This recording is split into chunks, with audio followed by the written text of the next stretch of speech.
turn this off for him. Devan, you good? Right.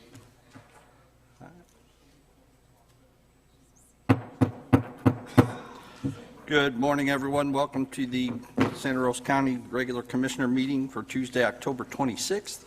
If you have a cell phone, we'd appreciate if you'd put it in silent or off mode.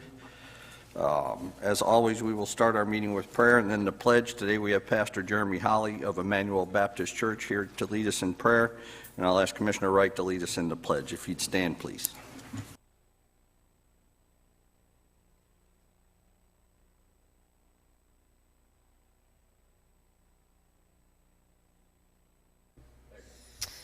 It's been a minute since I've done this, so thank you.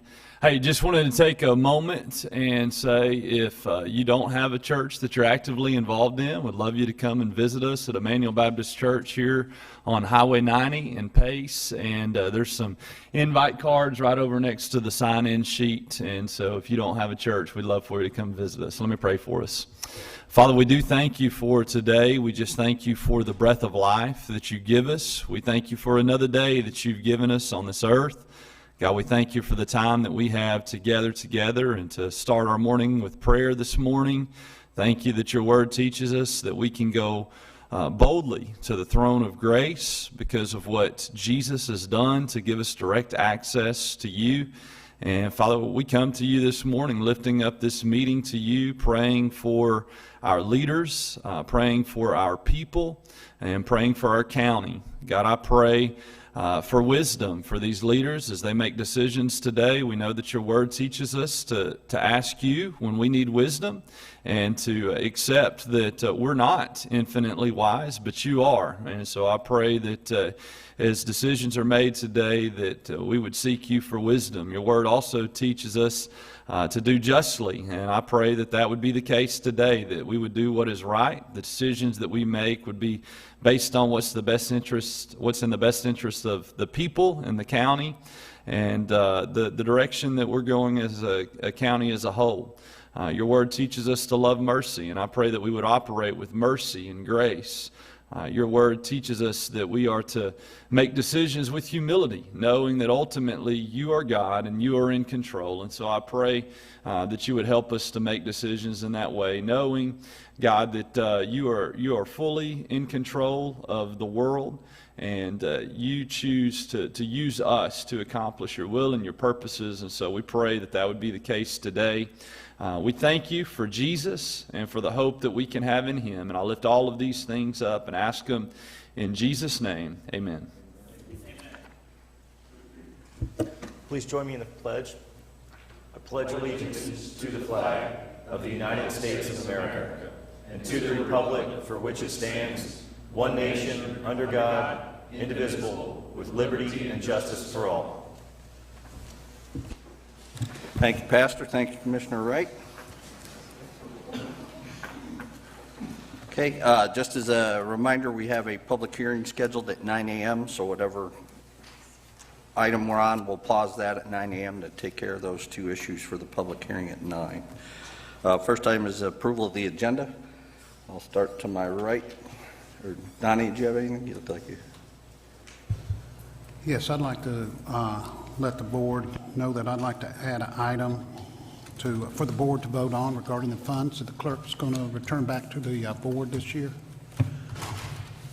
Okay, so we'll just put that under commissioner items then. Is that good with you? Pardon me? Just put it under the commissioner items part of the agenda? That'd be fine. Okay. Commissioner Cole?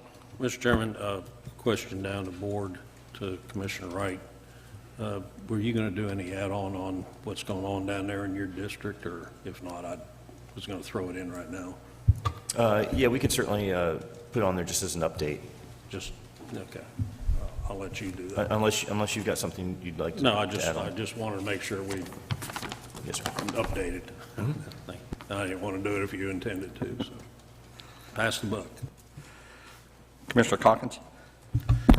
No items, Mr. Chairman. Thanks. Commissioner Wright? Nothing other than what Commissioner Cole and I just discussed. Okay. Devan?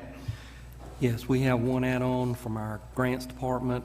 regarding an award contract for a CDBG grant, and we'd like to be able to vote on this item today if we could, and also we'd like for you to be able to vote on the clerk's item today. So I think you would have to get approval for those as Okay, so we'll add the grant as admin number 2 then, under the regular agenda? yes, sir. Is that fine?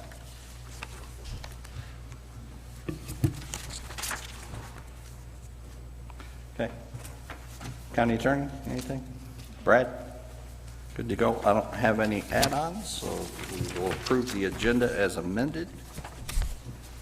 First item of business is minutes for approval. We have the rezoning meeting of June 24, 2021, the work session from July 22nd, 2021, the Woodbine Road engineering interviews of September 7th, 2021, and the work session from September 23rd of 2021. Is there any discussion on those minutes?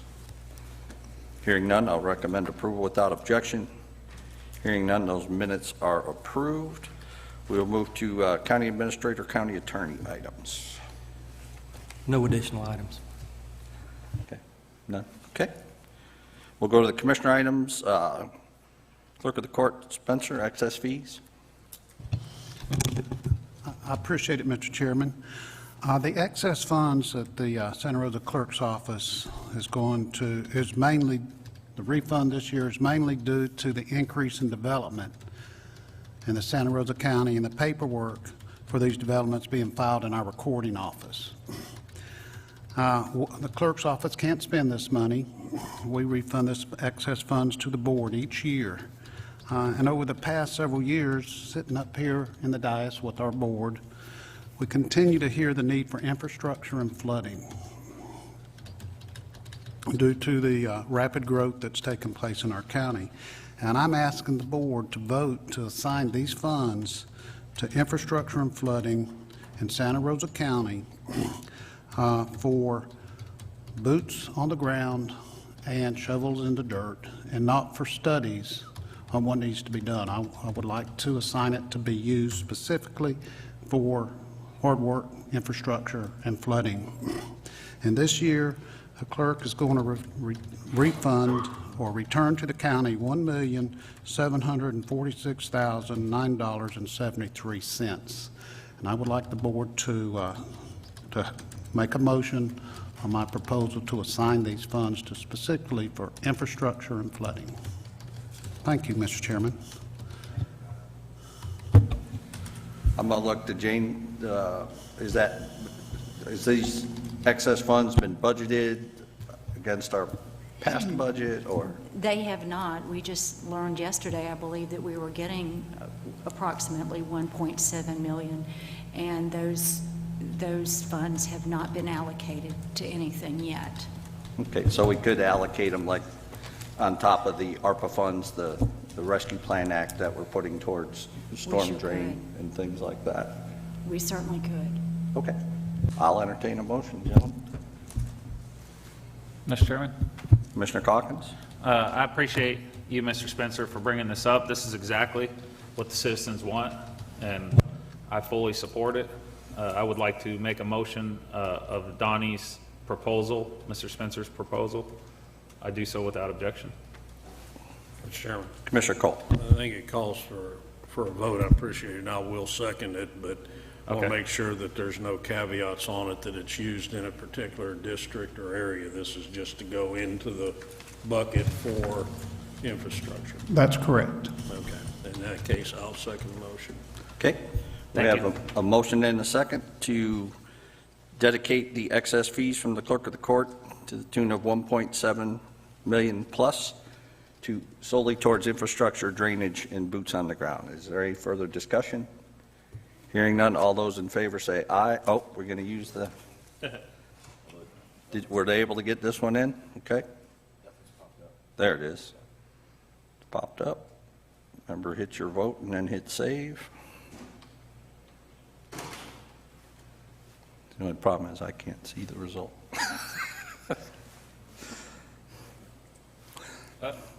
Can we turn the screen a little bit, Jess? I can't see the. Unless he can stand out there and hold his hands up. Yep.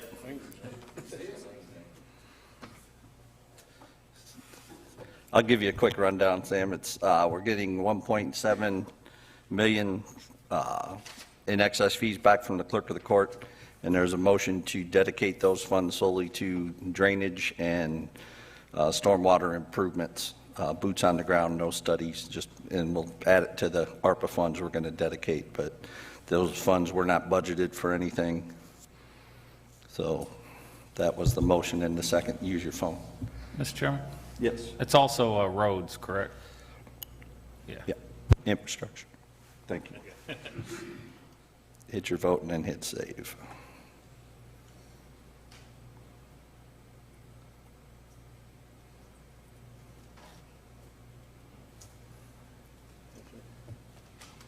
Okay, motion passes unanimously. Thank you, Mr. Spencer, we appreciate that. Okay, Commissioner Wright, update on Midway Water. Thank you, Mr. Chairman. I'm sure by now everyone's read the newspapers, seen social media, and understands at least the gist of what's happened on Soundside Drive in District 5. There was a cross connection inadvertently made between a small sewer line attached to a grinder pump and a water line that belonged to Midway Water. There's a lot of speculation right now on what occurred. I don't want to get into the details too much because we've been on a fact-finding mission since last week. It certainly appears that it happened sometime mid-October, or excuse me, mid-September, but it wasn't brought to my attention until just about a week and a half ago. So at that point, we started doing some due diligence. Brad and his team have done research. At this time, there's a number of statements that have been made, but everyone's doing a lot of finger pointing right now. I think when it's all said and done, the truth will certainly come out. That's why I've refused to make a lot of public comments about it. I'm not going to be part of pointing fingers, pounding my fist, and calling people names when it's pretty obvious to me, based on the research I've done, that that's only going to harm some people and falsely accuse some people. So with that being said, we have been diligent about trying to determine what's going on. I reached out to somebody yesterday, and I'll follow up with Brad today to see if there's an opportunity to bring in some type of portable clothes washing system and portable showers down there with a clean water hookup to help provide some relief for the people that still are having problems with their plumbing in their homes. But at this time, FDEP and Department of Health are certainly doing what they can to address the situation, and I think it's important that the public know that the Board of County Commissioners has no legal authority over a member-owned water utility. And, you know, it's similar to what we've discussed, Commissioner Cole, with hauling of our water system and a few others out there, and that certainly causes some concern for me that, you know, that they don't have to operate in the sunshine, and that we don't have the ability to we have no control over them. So we've got residents that are looking to me and looking to us for leadership and guidance, but we have no legal authority to do anything to hold a water utility accountable. So it's certainly been frustrating, but it is important that everyone understand that we do understand the severity of the problem, and I think it goes back to public safety. You know, clean drinking water is no different than making sure we have low crime. You know, it's a public safety issue, and I think it's obvious from past experience that I've certainly stood on clean water.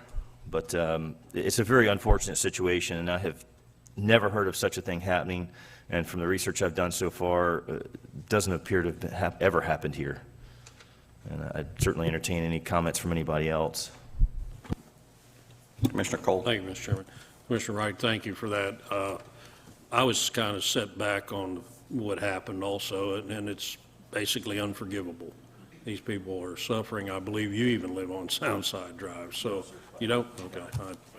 All right, you're near it. But the comments I seen that were directed towards the board, and certainly I tried to answer in, you know, with a feeling that, you know, they're not a responsibility, but this Board of Commissioners will be behind whatever you brought to the board to do or whatever we could do in our capacity, that we were there to help our citizens. I was a little set back with somebody that, you know, was upset because you were taking a well-deserved vacation, and I responded to them kindly, and I hope, we can't share those responses other than, but I did copy our county administrator and assistant administrator on those, but I want to assure you, you have my support. I think you have this whole board's support that whatever you bring to this board that needs to be done, I'm back, I got your back on it. And I would like to investigate the possibility of somehow the county commissioners have some sort of leverage on all our utilities. They use the property that is owned by the citizens of Santa Rosa County and taken care of, for no better sense of the word, by this Board of Commissioners, overseen by this Board of Commissioners. They're not charged anything for that, but yet we have no authority over them. That just, it's always been a rip with me for the 19 years I've sat on this board, how I can be told we have no leverage on those utilities. Puts me back to the time when I kept pushing and pushing, and Brad was there with it, for maintenance of fire hydrants. They kept wanting to say, oh, it's the fire department. It's not us. We don't provide water for fire hydrants. No, until that water comes out the end of that hose, or at least out of the end of that hydrant, I think water companies should be responsible for the condition of that hydrant. And so eventually we got that taken care of to where they are, and immediately Pace Water put $1 a month fire hydrant maintenance fee on top of everybody's bill. So, we got to blame for increasing cost at Pace Water, and correct me if I'm wrong, Brad, and I think they found a cash cow, because if you take the number of customers they have by the number of fire hydrants and the number of $1 bills, I don't think they're spending that much a month maintaining fire hydrants. So they may have initially getting them all where they should be, but nothing would aggravate me more as a citizen. If I had a fire hydrant across the street from my house, the fire department got there to put out a fire and it was a dry hydrant, I'd be just as upset as the folk, probably, well, maybe not just as upset as the folks down there, because that's a different situation, but it's similar in providing, the utility being responsible for providing a service to the citizens. Commissioner Cole, I appreciate your support on that, and I appreciate the board's support. It certainly is an unforgivable situation, and I'll tell you, you bring up the fire department. So when the situation was first brought to me by a resident, I immediately reached out to Midway Water. The response I got didn't pass the smell test, and I apologize for the pun there, but my BS detector went off. I was given a response that basically said, this is a result of development, and that somehow got construction or debris in the lines, and then Midway Fire Department was at fault by testing their hydrants. That didn't pass the smell test with me. That's when I started escalating to Department of Health, FDEP, and others. That's when the finger pointing began. The truth will come out. I'm just not going to be part of spreading rumors and things that I can't say are 100% fact.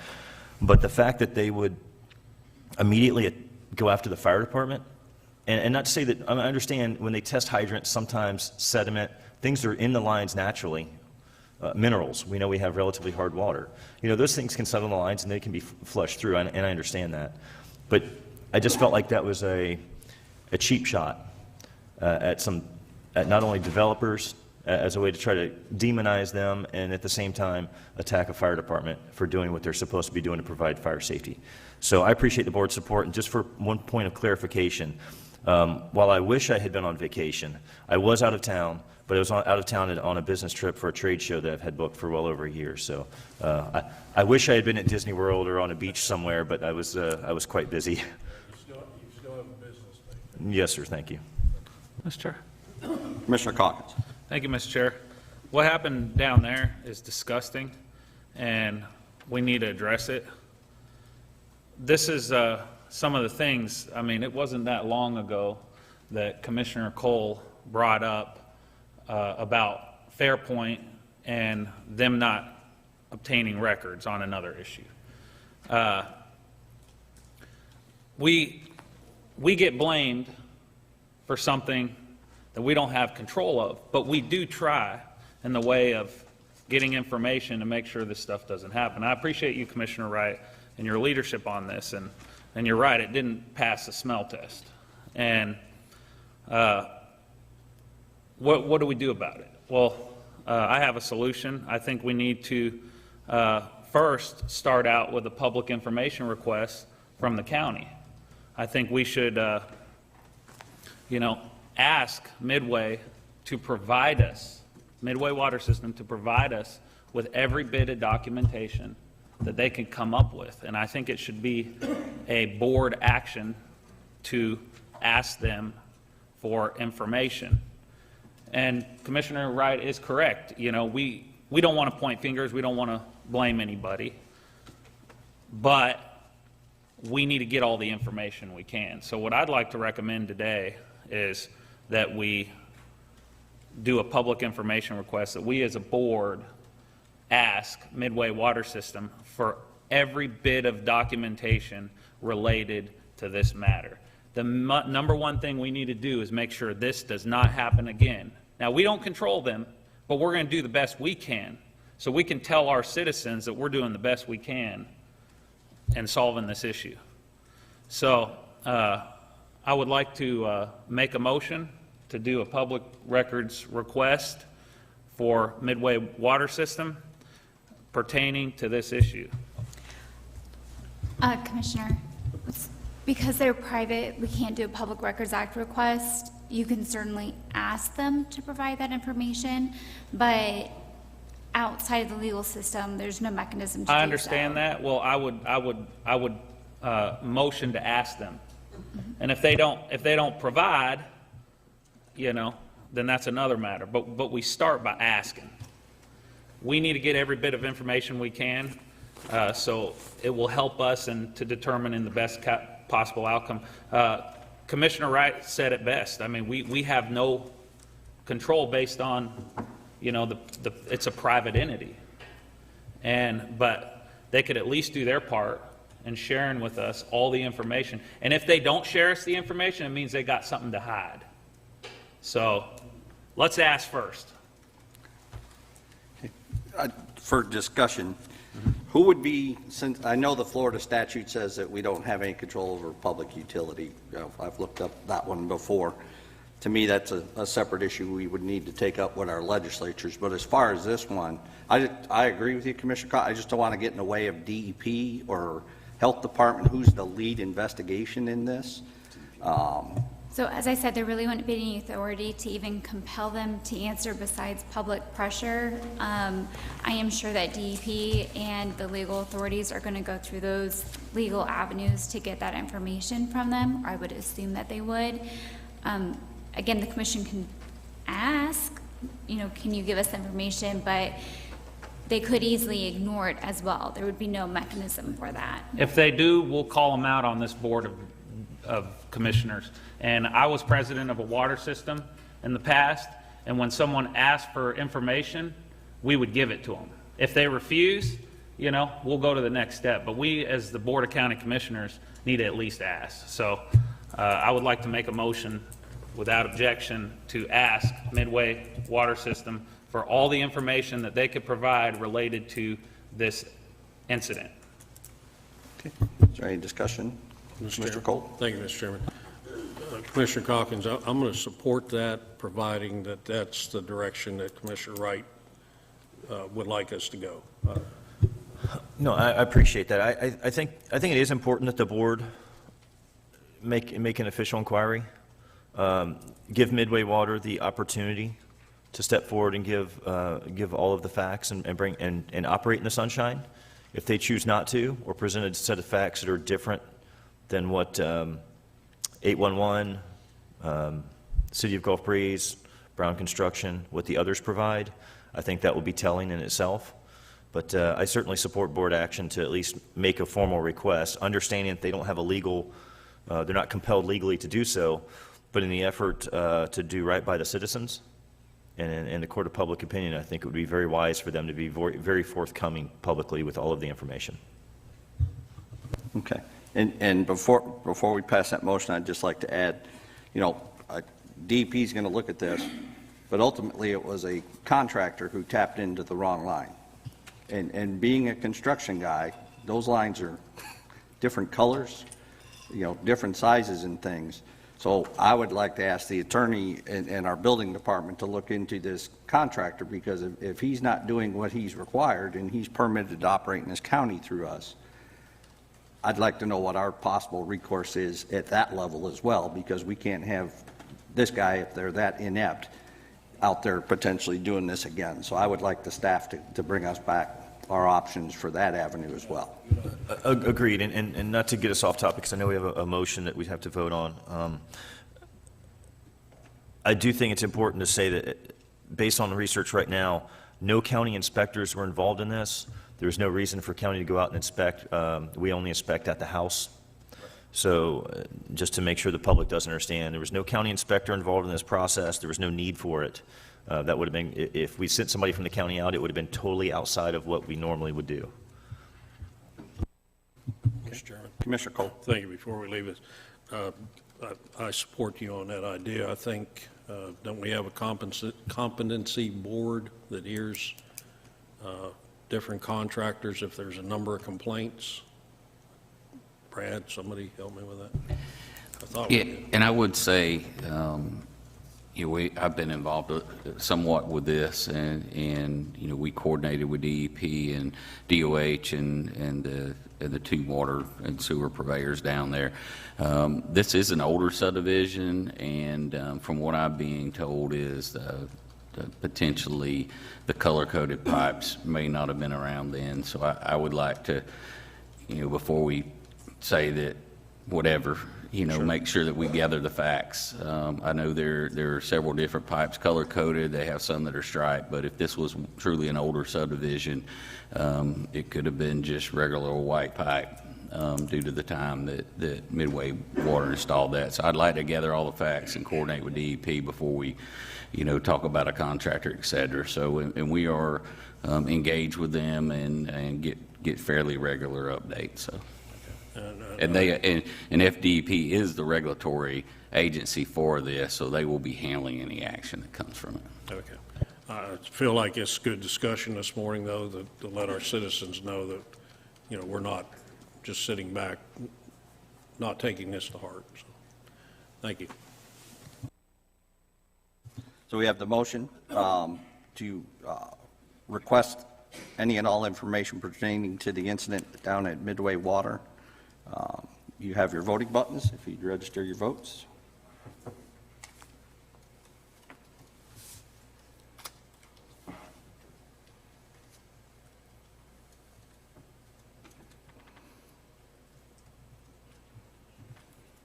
Okay, the motion passes. I'll ask staff to draft a letter for me to send to Midway Water as soon as possible.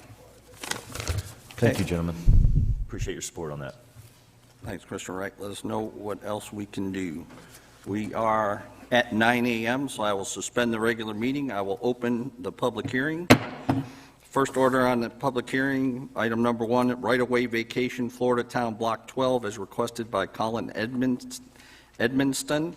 Discussion of a request from Colin Edmonston for right-of-way vacation of a portion of Florida Town subdivision Block 12. I believe this is your district, Commissioner Parker? Yes, sir. Is there anybody here in opposition to the vacation request in Florida Town? There's nobody here in opposition based on the notes and the recommendation of Public Works, Mr. I Chairman. just got one question. I know Public Works, those other areas on each side of it are right-of-ways, because the only thing I want to make sure, and I'm sure Public Works looked at it, is if that's an access way for utilities or anything, that we're not giving something up. So I assume Public Works and everyone's coordinated that, because we've got that issue going on now in Holly by the Sea where folks built their fences over a right-of-way, and now they have to be removed because they're over sewer lines. So I just want to make sure we've closed the loop with this one so we don't get into that again. Is there anyone here from staff? I mean, I assume there's other right-of-ways around that in that alleyway, so it's just the space between the two. Yep. We're going to have a reply from staff. Yeah, that is correct. It's the alleyway between the two. Originally, I believe that they had some discussion, years ago about subdividing that and putting an alleyway through there. So staff has reviewed it and has no objections. Okay, I'm good. Commissioner Burke. Thank you. I'd make a recommendation to approve without objection. Hearing none, the right-of-way vacation is granted. Oh, we got the votes. Jesse's all over it tonight, so I guess we're... Oh, mine went away too. Okay. Yep. Yeah, I think if we... Objection. Yeah, I think, Jesse, if we do something without objection, we won't use the voting thing. Just, yep, no problem. All right, so we have motion to approve the right-of-way vacation without objection for Florida Town Block 12. Hearing no objections, that vacation is granted. Item number 2 is a right-of-way vacation Avalon Beach Block 712, as requested by Jason Courtney. Discussion of the request from Jason Courtney for right-of-way vacation of a portion of Avalon Beach Subdivision Block 712. And this is Commissioner Parker. Anybody here in opposition to this vacation request off Santa Cruz Boulevard? Hearing no opposition, I'd recommend approval without objection. Hearing no objections, that vacation is granted. Public hearing is now closed. Okay.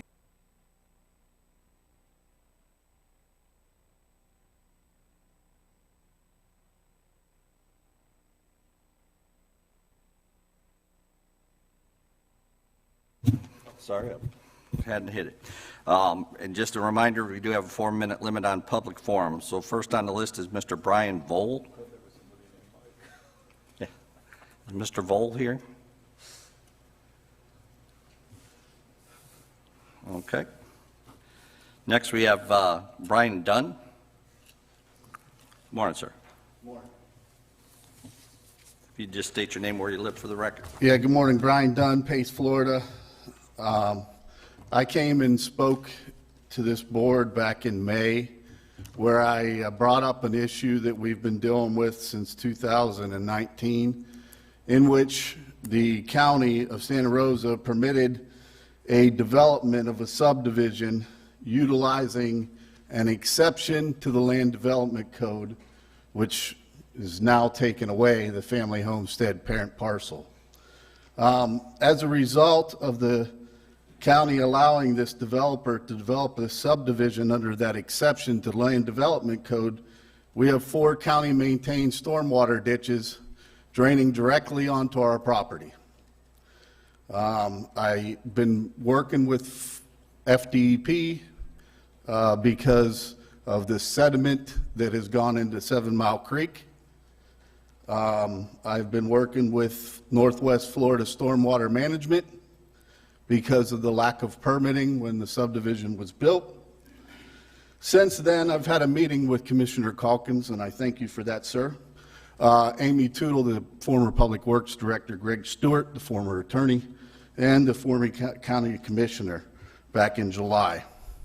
At which time it was decided that we would wait for Northwest Florida to make a ruling on the developer's lack of stormwater management plan and lack of an ERP permit. That was the 4th extension they have given them. To date, they gave them another extension. This is the 5th extension that Northwest Florida have given to this developer for a stormwater management plan. At the same time, we've had over $43,000 worth of property damage. We continue to contaminate 7 Mile Creek with red dirt. I'm not really sure of exactly the extent of the damage, but gopher turtle holes are getting filled in with red dirt, for example. And we continue to lay sod, fill in erosion areas, and dig out 7 Mile Creek, and nothing's been done about it. On May 28, 2021, I only have a minute left, we submitted a petition to this board in accordance with Florida statute, Title VI, Chapter 157, to extend the current Santa Rosa County stormwater ditches coming from Wallace Lake Road, to extend them so that they no longer erode our properties and they no longer put sediment in 7 Mile Creek. After the meeting with Commissioner Calkins in July, we decided to wait until the deadline, which passed on September 28th. I'm here to formally request that we get an answer to that petition that we submitted on May 28th. I not only feel that the county is liable for permitting this developer to develop the subdivision, but they're also liable for the damage to 7 Mile Creek and the damage to our properties. I'm bringing this up now because the developer is trying to turn over the subdivision to the HOA. And they want us to be responsible for a retention pond at one of the dead ends of your county stormwater ditch. It's not our water, it's Wallace Lake water.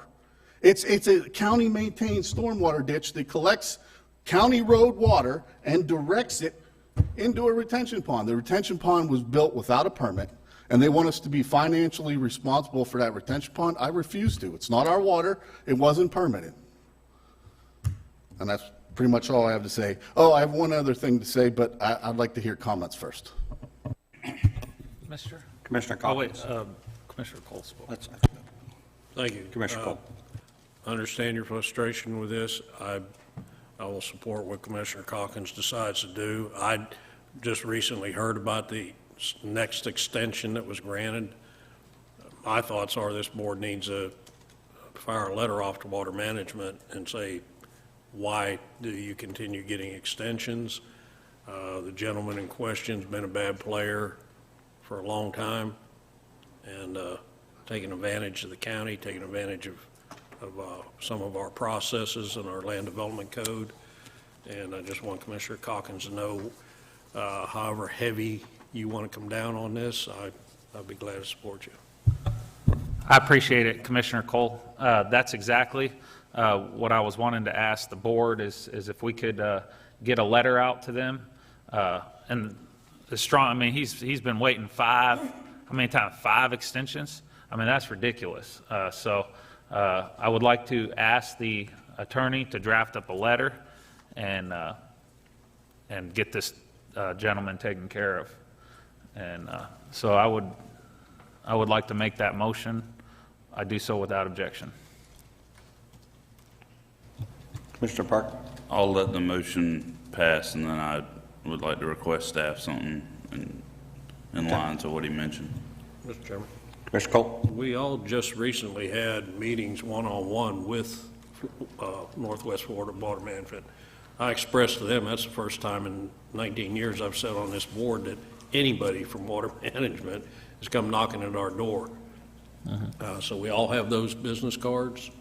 And again, I support your effort on this, and it needs to be loud and clear that, they need to withdraw extensions and hold his feet to the fire on this thing. Commissioner. Okay, we have a motion for inquiry to Northwest Florida Water Management District on why the 5th extension and when they expect resolution. I'll be happy to sign that letter out if staff drafts it up, or Commissioner Calkins wants to sign it as the district commissioner. Either way, if you both want us to sign it, I'm good with that too, James. So hearing no objections, that motion passes.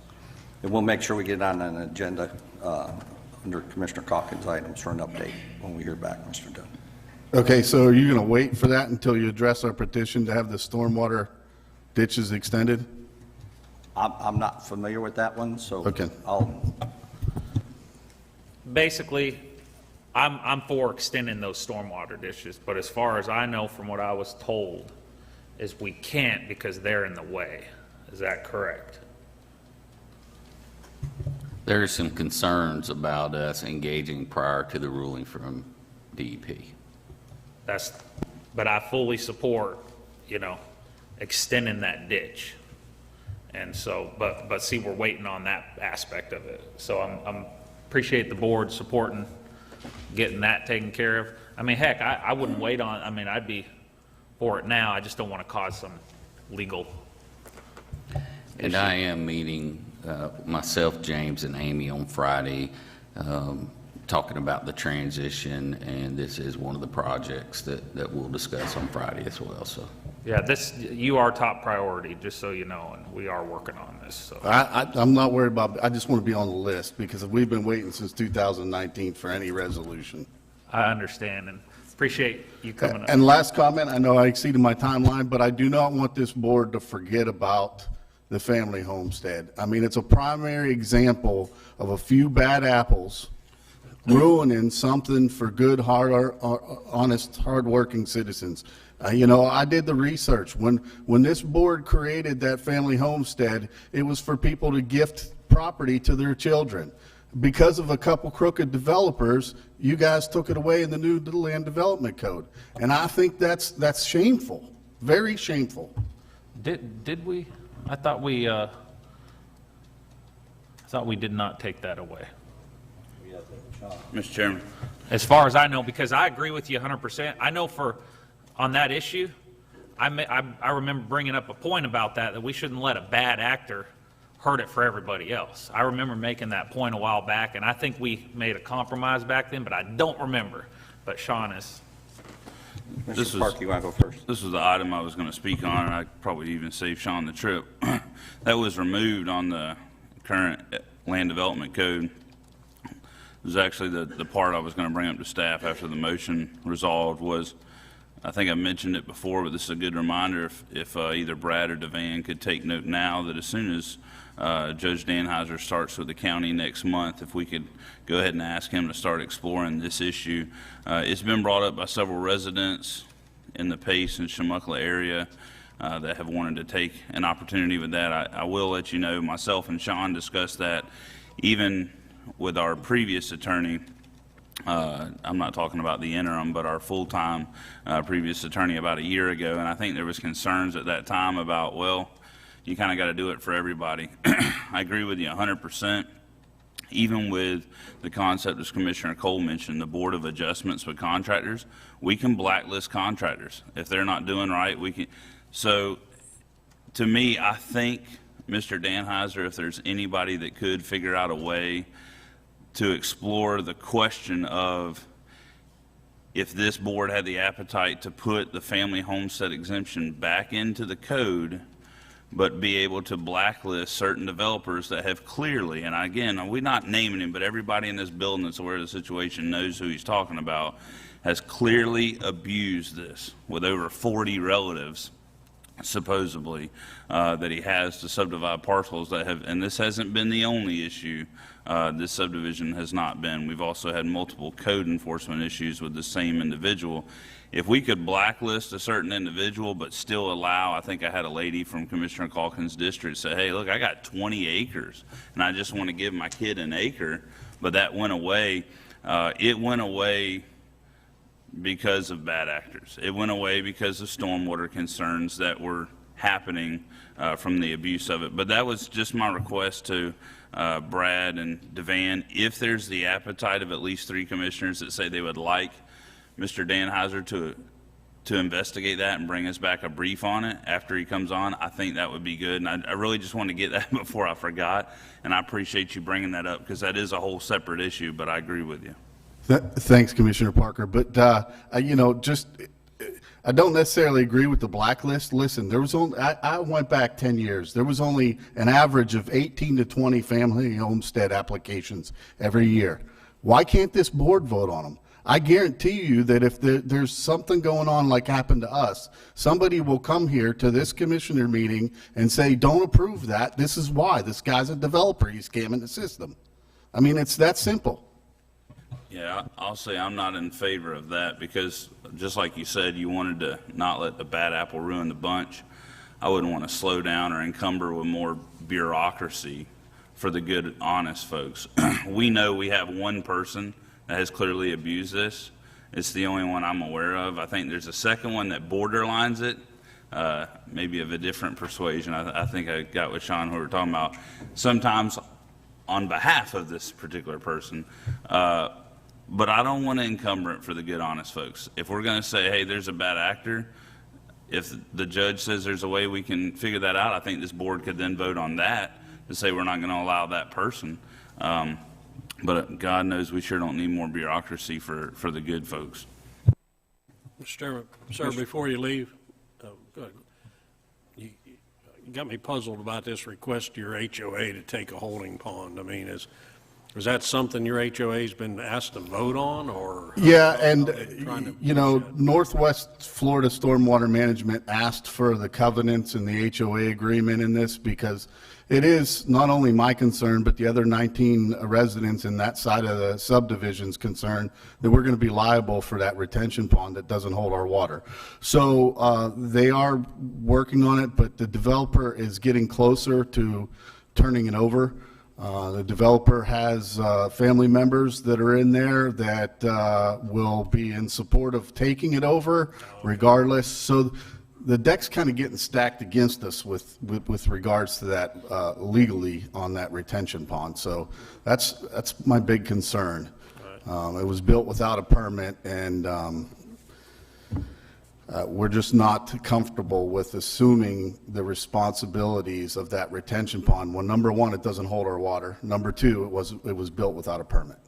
Mr. Chairman, through the chair to Brad, since you mentioned having that meeting, could you include that in that conversation? Because I certainly don't feel like they should have to take that holding pond, and if that's the case where the developer has a deck stacked, that don't work for me either, so.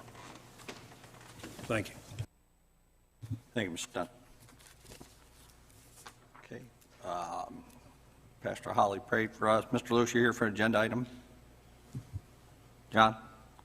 You're here for an agenda item? You're here for an item on the agenda or public forum? All right. You got 4 minutes. We won't start the clock for your walk up. You're good.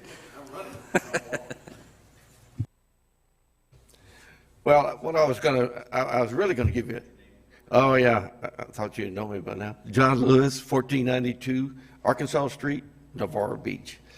And actually what I'm doing is giving you an attaboy. I've been working Navarro Beach beautification for some time, and what I see happening now is just kind of unbelievable, and we are making great progress.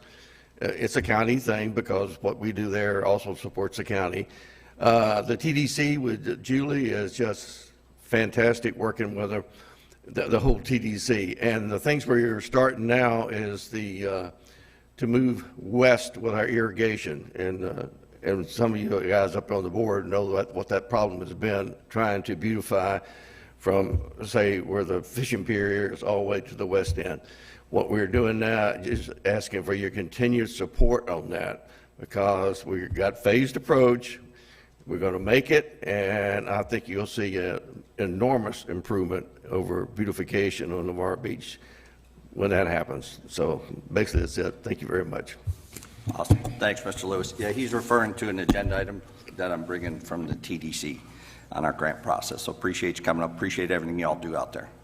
Love working with you. Commissioner Calkins. I just want to say I appreciate the volunteers out in Navarro Beach. I mean, that's one thing that, you know, that helps us beautify Navarro Beach. Y'all, I used to live out there, and I remember how much time and effort y'all spent in making Navarro Beach beautiful. And it's one of those things that, like, you know, private versus government, volunteers versus government. Y'all don't get paid. And you do everything you can to make that place look beautiful, which is good for the whole county. And so I want to commend you and all the other volunteers that are out there. Thank you for what you do. Thank you. Appreciate it. Thanks, Commissioner Calkins. Is there anyone else that would like to address the board in public forum? Before I close public forum? Okay, public forum is closed. We will move on to the consent agenda. I'll give you all a minute to reperuse that, see if there's anything that needs to be discussed.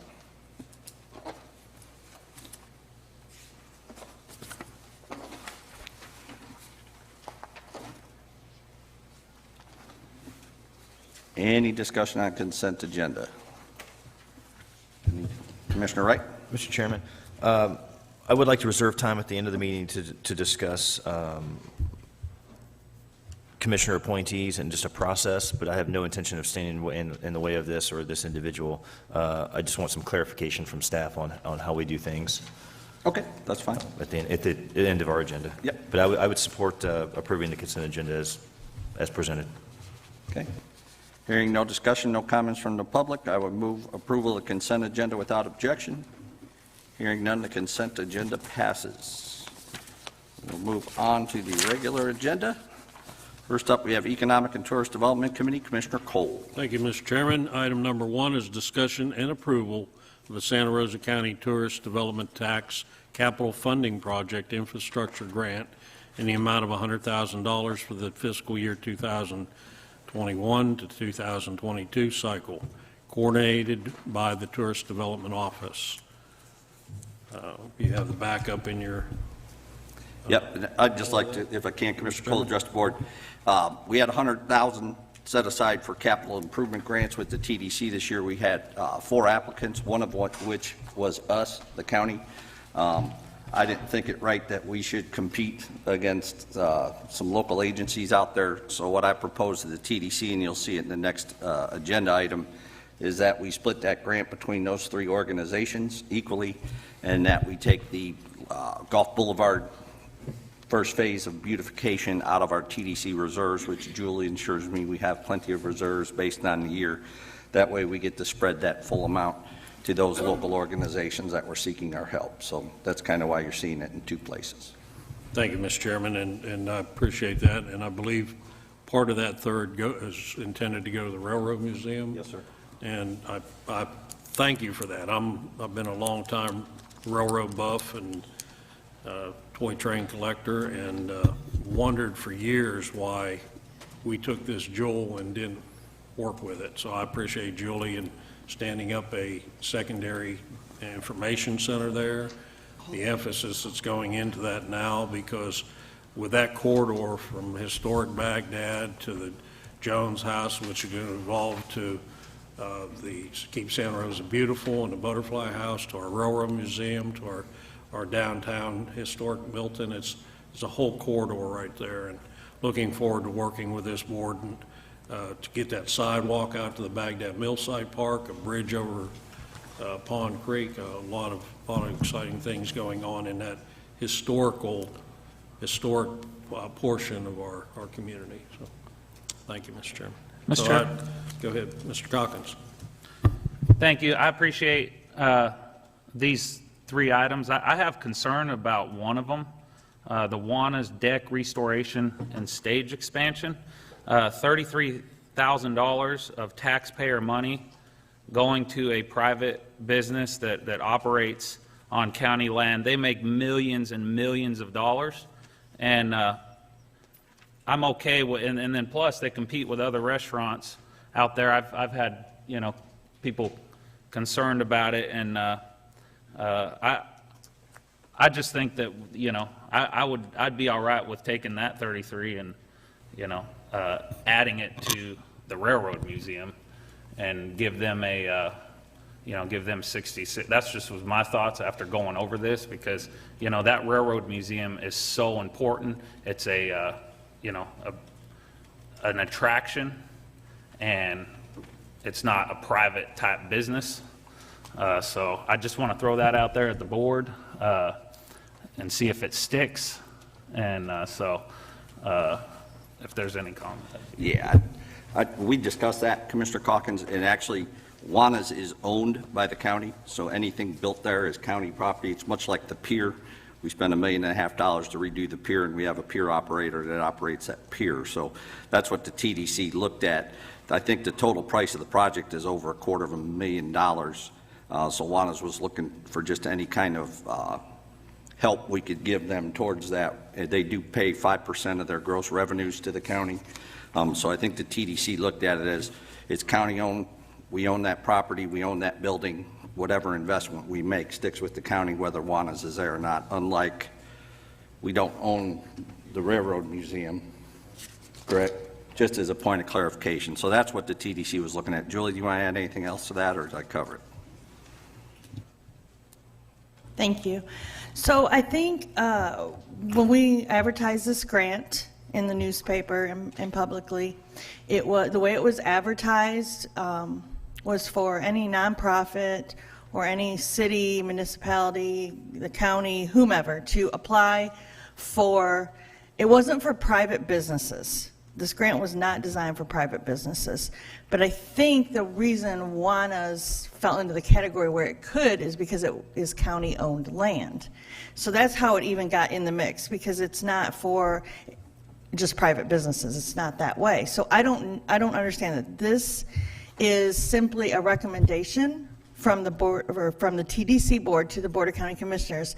Obviously, at the end of the day, you five gentlemen have the deciding factor where this $100,000 goes. So this $100,000 was budgeted in our TDC budget and passed before you guys. And we had only 3 applicants, or no, we had Juana's, City Gulf Breeze. City and the Gulf Railroad Breeze, the Museum. Milton Train Center, and then I applied on behalf of the county for landscaping on Gulf Boulevard. So there was 4 applicants. So the TDC chose to divide the $100,000 amongst Juana's, because it was county-owned property, even though it's a private business. I guess it's because it was county-owned property. And then the other 2, the City Gulf Breeze and the train station. The train station came in there and spoke, and they said the most they needed was $50,000. So just to let you know that's what they needed, was $50,000. They only applied for much less, but they said verbally, we need $50,000. Kevin, I spoke with him from Juana's. He said, I'm grateful for anything. If the board were to allow or grant me anything, I'd be grateful. He said, because it is county-owned property. And then, of course, we all know City of Gulf Breeze has got a lot of money granted and put in a lot of efforts for that outstanding project they're doing down there, which is certainly worthy of this money as well. And then I felt like my grant was worthy too, so they kind of separated it and said we would just do that separately out of TDC Reserve for Contingencies, which we have almost $1 million sitting in there right now. So obviously it's the will of you 5 gentlemen how you want to split this, what you want to do. This is a recommendation from the TDC. Yeah, and just for clarification, the museum asked for 25. I hit it off, sorry. The museum asked for 25, Juana's asked for 50, and Gulf Breeze was asking for the max amount of 100. 100. So that's the range of the requests we had on the actual grants. And that's when the board decided to split it 3 ways when we pulled the landscaping out, and we'll fund that out of reserves. So that's just the full. Go ahead. How long is the lease with Juana's? Yeah, I think it's, I don't know. I mean, I think they're typically on a, the thing I don't like is we have a business that's got like I was told a while back, and that's why I want to ask that question. 40-year, 50-year lease. They give 5% to the county. 5%. And then we just keep handing them stuff. I like a private business to invest theirself. Just my thoughts. I mean, you know, $30,000 is a lot of money for the average Joe. You know, and this is just my thoughts. It's a private business. It competes with other local businesses in Navarre. It competes with, you know, East River Smokehouse. It competes with the Broussards. It competes, and we're sitting there. The government is handing, you know, if we pass this today, is handing them $33,000 when they make millions. They make millions of dollars, hundreds of thousands of dollars, and it's one thing that I have little bit concerns. I'm all for them making lots of money, but I'm also for them investing their own money to make that place better, not taking taxpayer money. That's my issue.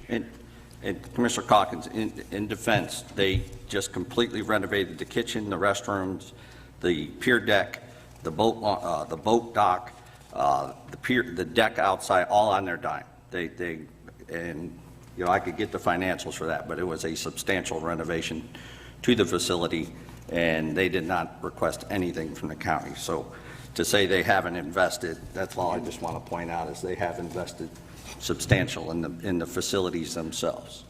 So I just want that clear out there. Mr. Chairman. Yes, Commissioner Cole. Commissioner Calkins, I appreciate your wanting to put that towards the Railroad Museum or split it evenly. I'm going to support this at this time, but what I'm going to ask for, I'm going to ask through the clerk of courts, Donnie. Hey, Donnie. I'd like to find out when the last time that Juana's was audited, since they are on public property, and then also could I get a report back, and not immediately, but could we get a report on that 5% revenue, what that means to money back into the county coffers? I'll ask Sam to give me that information. Okay. Okay. If they haven't been audited recently, I think I'd ask you that you please Okay. take a look at it, If they haven't been audited recently, you want to set up an audit on them? please. Okay. Okay, and that, I think that'll make everybody feel a little better, because, 33,000, but if we're getting that kind of revenue back from that, and as Commissioner Peach said, that this is 33 out of maybe a $250,000 investment on top of what they've already invested. I feel a lot like Commissioner Calkins that they've got a sweet deal out there. One of the things that upset me with them, they built a building out there at one point was supposed to be just for receptions and weddings and stuff like that. Any night of the week you go out there and it's just an addition to the bar, basically. So have a little ill will about the way that was slipped by. Yeah. Oh. Yeah.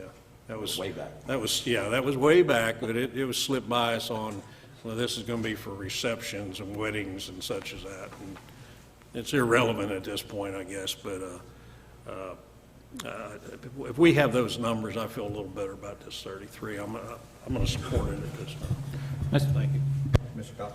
Thank you. I appreciate that, Commissioner Cole, and yeah, I'm supportive of that also. I just want to make sure that I want to be able to vote against that particular item if we can frame the vote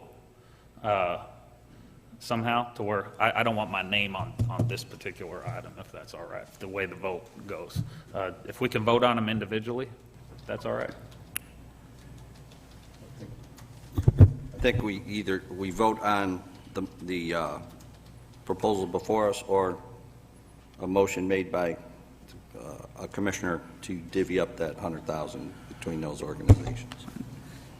Let me go to Commissioner Parker. Yeah. Just had a couple questions. Julie, I apologize.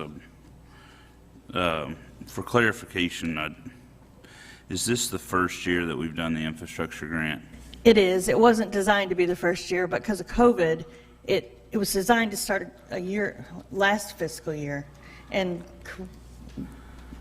okay, no, I got everything got Thank kinda- God. I couldn't remember it, and I'm like, yeah, we worked on this a that's it. long time ago. This application, this score sheet was designed over 2 years ago, and it was set to go in effect over a year ago, but because of what happened, and the BOCC did approve the score sheet and Right. and everything. Yeah.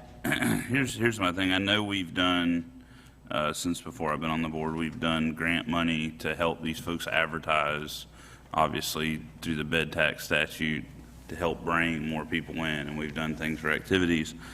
I know through our economic development office, we had done the facade grants. I think that kind of has gotten sidetracked since COVID, because then we did it for COVID relief, thank God, but probably need to look at rekindling that.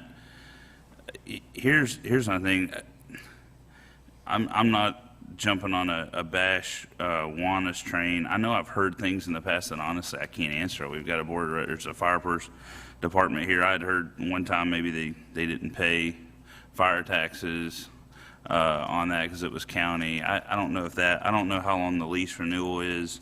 I know that that's kind of a different dynamic, but quite frankly, when I read this, my biggest concern when I looked over the agenda over the weekend and made myself notes was that if we only had 4 applicants and 2 of them were government agencies, that really goes to where you only have 2 applicants of folks that are non-governmental that aren't paid to look at agendas. I personally think that we potentially could do a better job advertising it. I may be wrong. And there may be that there's just not people that fit into the categories of the score sheets. But Instead of taking that from a comment, and that's not a cut. I just, quite frankly, I think we all know it's hard, especially newspapers. I love newspapers, but quite frankly, the age of the statutory requirement to put it in the newspaper, I think, is far subpar from average based on studies of how people get their information.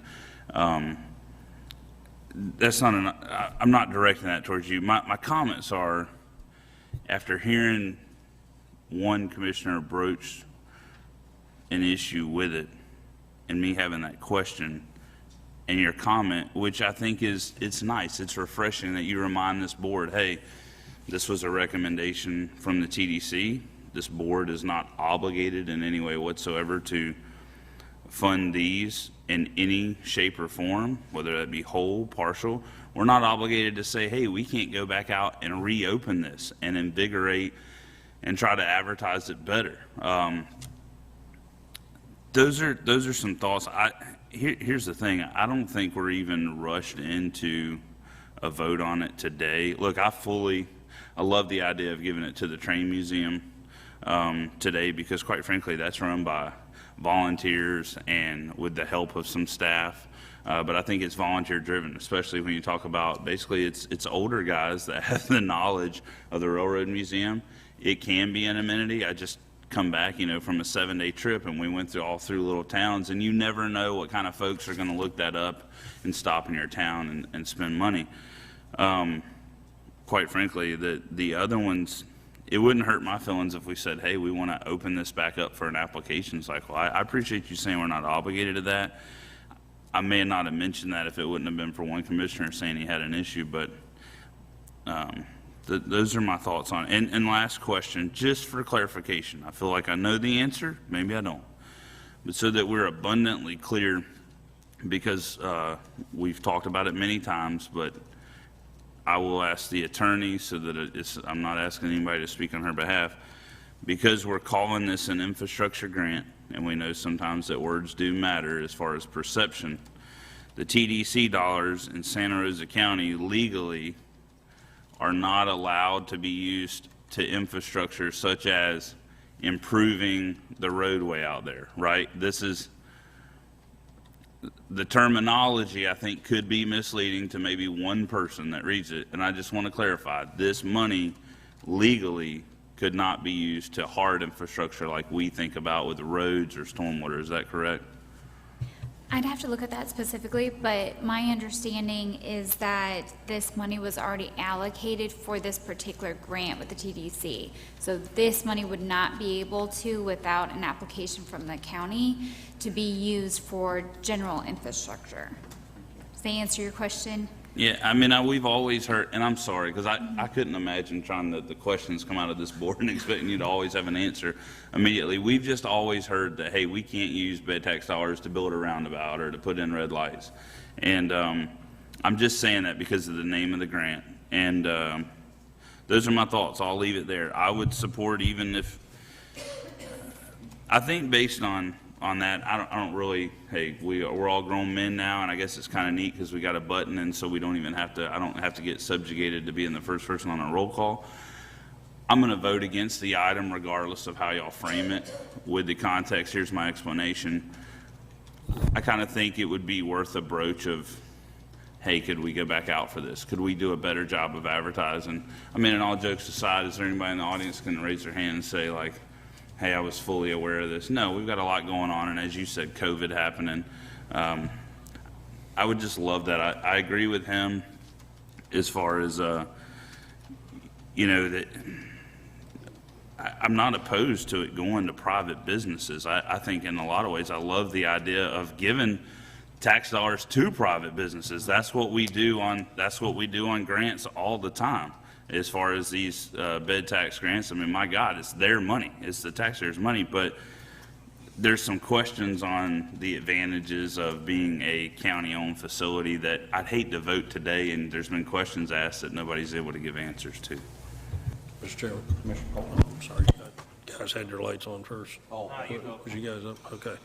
I'm going to throw out a suggestion. One, next round of this grant, we rename it.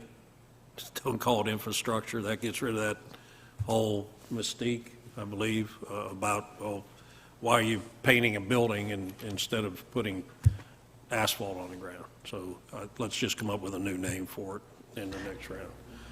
And then could we legally break this down and hold a vote on all three items, one at a time? So I'm going to make a motion that we vote to approve the West Florida Railroad Museum for $33,333.33. Second. And I was Any going discussion? Okay, motion and second to fund the Railroad Museum, 33,333 from the infrastructure grant from bed tax. Okay.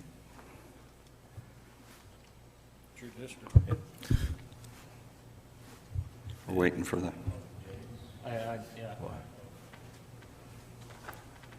okay, that motion is approved for the West Florida Railroad Museum. 5-0. I'll read it off to you till we, there you go. Mr. Chairman, if I may make a comment before I make a motion. Sure, Commissioner Wright. So I did want to say, I had some of the same concerns that Commissioner Calkins had when I originally saw the agenda and went through it. And I was somewhat torn on the issue, but I appreciate staff and Commissioner Peach mentioned that this was a county asset. I had no idea that Juanes Pagodas, the building itself and the property, was owned by Santa Rosa County. So that does lead some credence into it's an investment back into county-owned properties for what it's worth. And I will say that if you do look through some of the backup documentation and you look at the hotel stays, it's more than just a private enterprise leasing a county facility and making money and then giving 5% back. I think there is a correlation between the hotels and the people that go there don't just only spend money at Juanes, they do tend to spend money at other places around the Navarre Beach and the greater Navarre area, even obviously the mainland as well. So I just wanted to make that comment. With that said, I believe the City of Gulf Breeze, their project is I think very deserving. I don't know if you gentlemen have seen kind of what their plans are with that elevated walkway going through a wetland and marsh area and coming out to a lookout across the sound. But it's going to be a very impressive project. And I think it will certainly drive tourists that are coming typically to spend money on Pensacola Beach. And I think they'll tend to stop in Gulf Breeze and spend some money in Santa Rosa County as well. So I would move approval on $33,000 for City of Gulf Breeze Boardwalk project. Second. Okay, we have a motion and a second to support the 33,333 grant from bed tax for the Gulf Breeze walkway. You have your vote.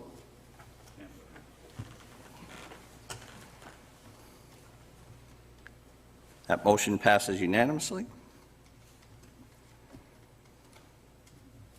Okay. I'll put a motion out to support the TDC recommendation of granting $33,333 of the $100,000 grant to Juanes for improvements to the facility and venues out there on Navarre Beach as requested. Mr. Chairman, I'll second that. Okay, we have a motion and a second. Mr. Chairman, just a question before Sure. the vote. Really to you and Juliet, and you got to remember I'm not on the TDC anymore, but do my concerns seem valid, or do you think that it was amply advertised and plenty of people knew about it and this was just all we're going to get? So, with all due respect, yes, I was waiting up here to answer, or I wanted to respond to your comment. Yes, so we did the PIO did several press releases on this. And then, of course, we advertised it into the newspapers, but really, they do their electronic advertising as well. And then the chamber down there in Navarre shared this. They shared it on their social media platforms. It was shared. And then we shared it. So it wasn't, and we ran it for several weeks. So maybe, I think a lot of people get their news from social media. So maybe if they didn't see it there, then they saw it in press releases, or maybe they saw it in an actual physical paper. And we got to keep in mind that this is tourism TDT taxes that can only be used for specific things, obviously, as you know. And so the reason Juana's qualified was, it was for a music venue stage for tourism purposes, to do concerts, which we know that they do this big spring jam and another one, I think in the fall normally, which brings in a lot of people and a lot of overnight stays. And so that was their reasoning behind it. Otherwise, if it wasn't for a tourism-related event, they wouldn't even have been able to apply. The TDC unanimously recommended these. The TDC, as a body, made these recommendations to you, and I am carrying their recommendations to you for you guys to make your decisions. That's true. Last comment. Thank you. Thank you for the TDC members. Whether it be good, bad, or ugly, however it's perceived, these are industry experts that this board appointed to the board. I'll vote to approve it, but I would hope that, as Commissioner Cole stated, in the future year, I think we may need to look at wording that grant differently. I understand. Because if the average person in my district read that and said, "Oh my God, infrastructure," Right. they'd kill me on that. But I'll support it, and I'm really doing that in support of, if we're going to ask those people to be on the TDC and be industry experts and give a recommendation, and you feel confident that it was advertised, and if the chambers put it out down there, then I will support the process. I agree with also what you stated, Commissioner. Maybe we do need to rename this next year, because it can be confusing, because no TDC dollars can't be used for roads and bridges and all that type stuff. And we're still at a threshold of under 10 million, which even, keeps us in a different spot. So eventually, we'll talk about that probably in March at our annual meeting, that we need to rename this for next year, something a little bit different. And I thank you for those suggestions. Mr. Chairman. Okay, hate to be little, or keep on with this, but has there been any talk from the legislature about that cap that we're under? Nothing we've heard. That seems like I don't think we're too far off from it. We're going to be right around $6 million. I'll know here in a few days, which we've never, the largest money we've ever pulled in was $3.9 million, and this year we're going to pull in right around 6. We're not far off.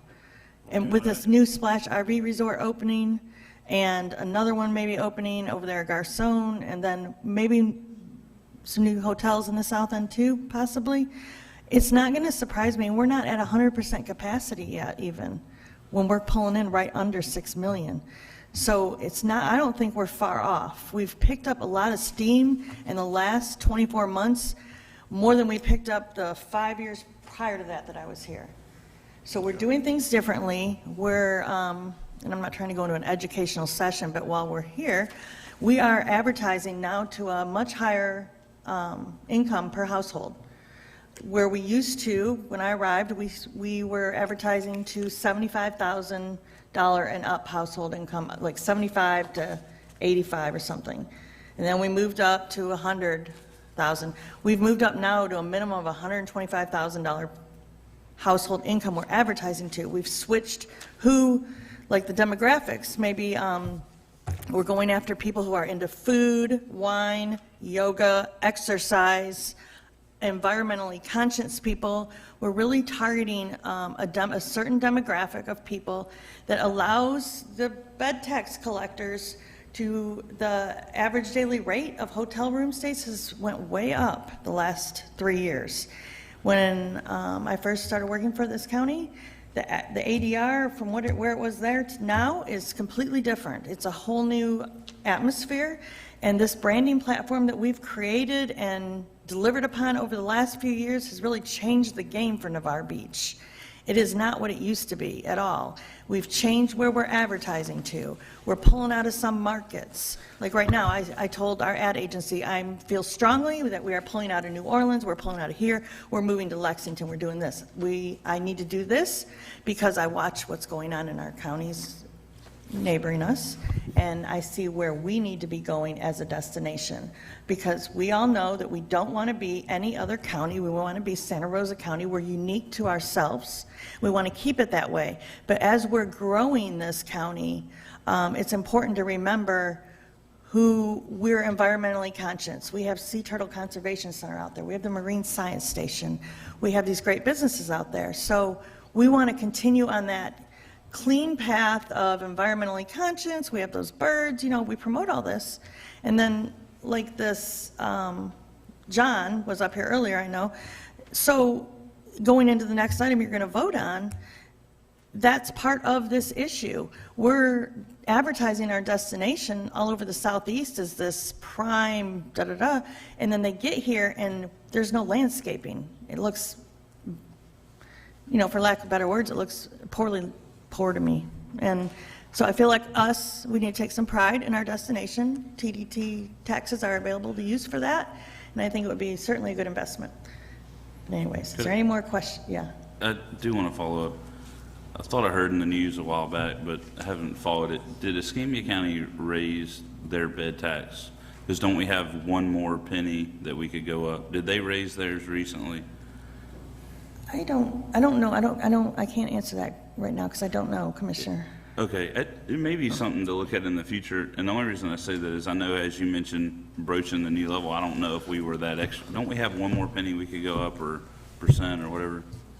Yeah, so, it makes me wonder, I don't know, would we be at 7 million? Look, I think the concept is with the bed tax, I've spent 9 nights in a hotel in the last 15 days, if my math's right. And it was in 6 different states. And guess what? We paid it. And we didn't think about it. And I left my money in those communities. Just like, fun fact, in Tennessee, every receipt I looked at, I was over 10% sales tax. Left my money in those communities, and we had a great time doing it, and I don't regret it. If Escambia County went up, the only reason I ever heard was from the previous hotelier out there before she sold Spring Hill Suites was, hey, if you go up on mine, you could put me at a competitive disadvantage with Pensacola. If Pensacola did go up, or if that's something they want to look at, and we went up, I would support that, because the fact of the matter is now we're putting money, as you said, in county assets. Look at the city of Gulf Breeze. We're actually taking tourist money, not citizens. I think that is so important. I'm not talking about raising money on our citizens, but our tourists, and we're putting it in infrastructure in our county and city of Gulf Breeze. So if that happens, I would support that. Mr. Chairman? Quite frankly, hold on, okay. I'm still talking. Just calm down a little bit. And I'm just speaking for myself here, but that's just something, especially as we talk about, Commissioner Cole said, if we could approach that $10 million threshold, if that would make us eligible, that then we could put that money in actual asphalt and improvements out there, I would be open to exploring that. But I'd love if you just check on that and get back with me offline on it. Thank you. I certainly will. Mr. Chairman? Mr. Cockett. I'd like to respond to that. I absolutely would oppose raising the bed tax. That would give us a competitive disadvantage for tourists to go to other counties and choose. And this is an example why, because we'll be, Juanas will come up here and ask for $100,000 and we'll just hand it to them, and we'll take it from tourists. So I fully don't support raising the bed tax. We need to be the area where it's inexpensive to go vacation to. And that will benefit all our local business. I think that we need to be fair to all business. As far as finding out about this particular issue, I didn't know about it till it came up on the agenda, and other business owners questioned me and go, well, I didn't know about this, this program, and so I'm not saying that that's y'all's fault. I just when I hear that from a business owner, it makes me think we got to do a little better in the sense of advertisement. And so I appreciate Commissioner Parker's comments earlier about finding ways to better advertise, so we could get. We only had 2 applications from private. When we're handing out lots of money. $30,000 can go a long way to a small business, and there's a lot of small businesses out there. Juanas is a big business. They make millions and millions of dollars. We have on here, it says, they're asking right here, Juanas #2 restaurant, stage and lights and sound for all its large events. This new structure would host all concerts, but also provide a covered sound side facility for events and weddings. That's exactly what they said for the other thing we just built, that they were going to have weddings. Well, as Commissioner Cole stated earlier, that structure, I've never seen a wedding over there. All I see is an expansion to their bar. And that's okay, and I'm okay with that because that's their business. But when it comes to taxpayer money and our citizens and our tourists paying, you know, that's a whole nother ballgame. And so that's just my thoughts. So, Mr. Chairman, Commissioner Cole? Escambia County is at 5%. They went up in April. Where are we at?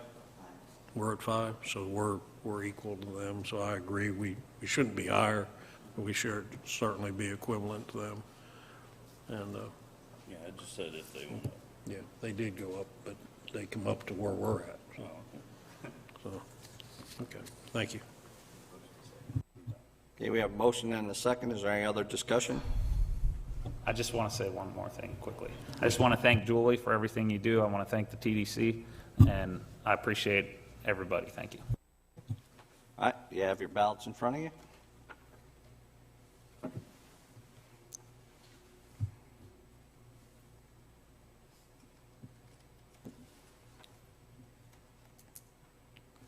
Okay, the motion passes 4-1 with Commissioner Calkins in objection.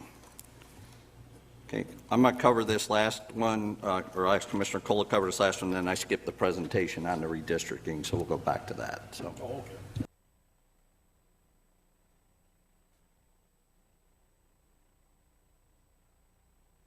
Way back there. Okay. All right, discussion, item 2, discussion and approval of funding for Navarre Boulevard, Navarre Beach Phase 1A landscaping project. One comment before I make a motion is that I've been harping on 87 South, the exit there at I-10 for quite some time, but I understand right now, and I'm letting everybody know, this coming Friday, I have an appointment with the district secretary about that whole intersection at I-10 and looking at all the development there, working with Shannon on our industrial park. So now wouldn't be the time to pull the trigger on any type of landscaping. So, so I'm going to let you have my money. So, so without I'm going to make a motion without objection that we approve this item number 2. Okay, so any discussion? We have a motion without objection. Hearing none, that item passes. Thank you, Julie. And we will go back to presentations. Dr. Gallagher, please.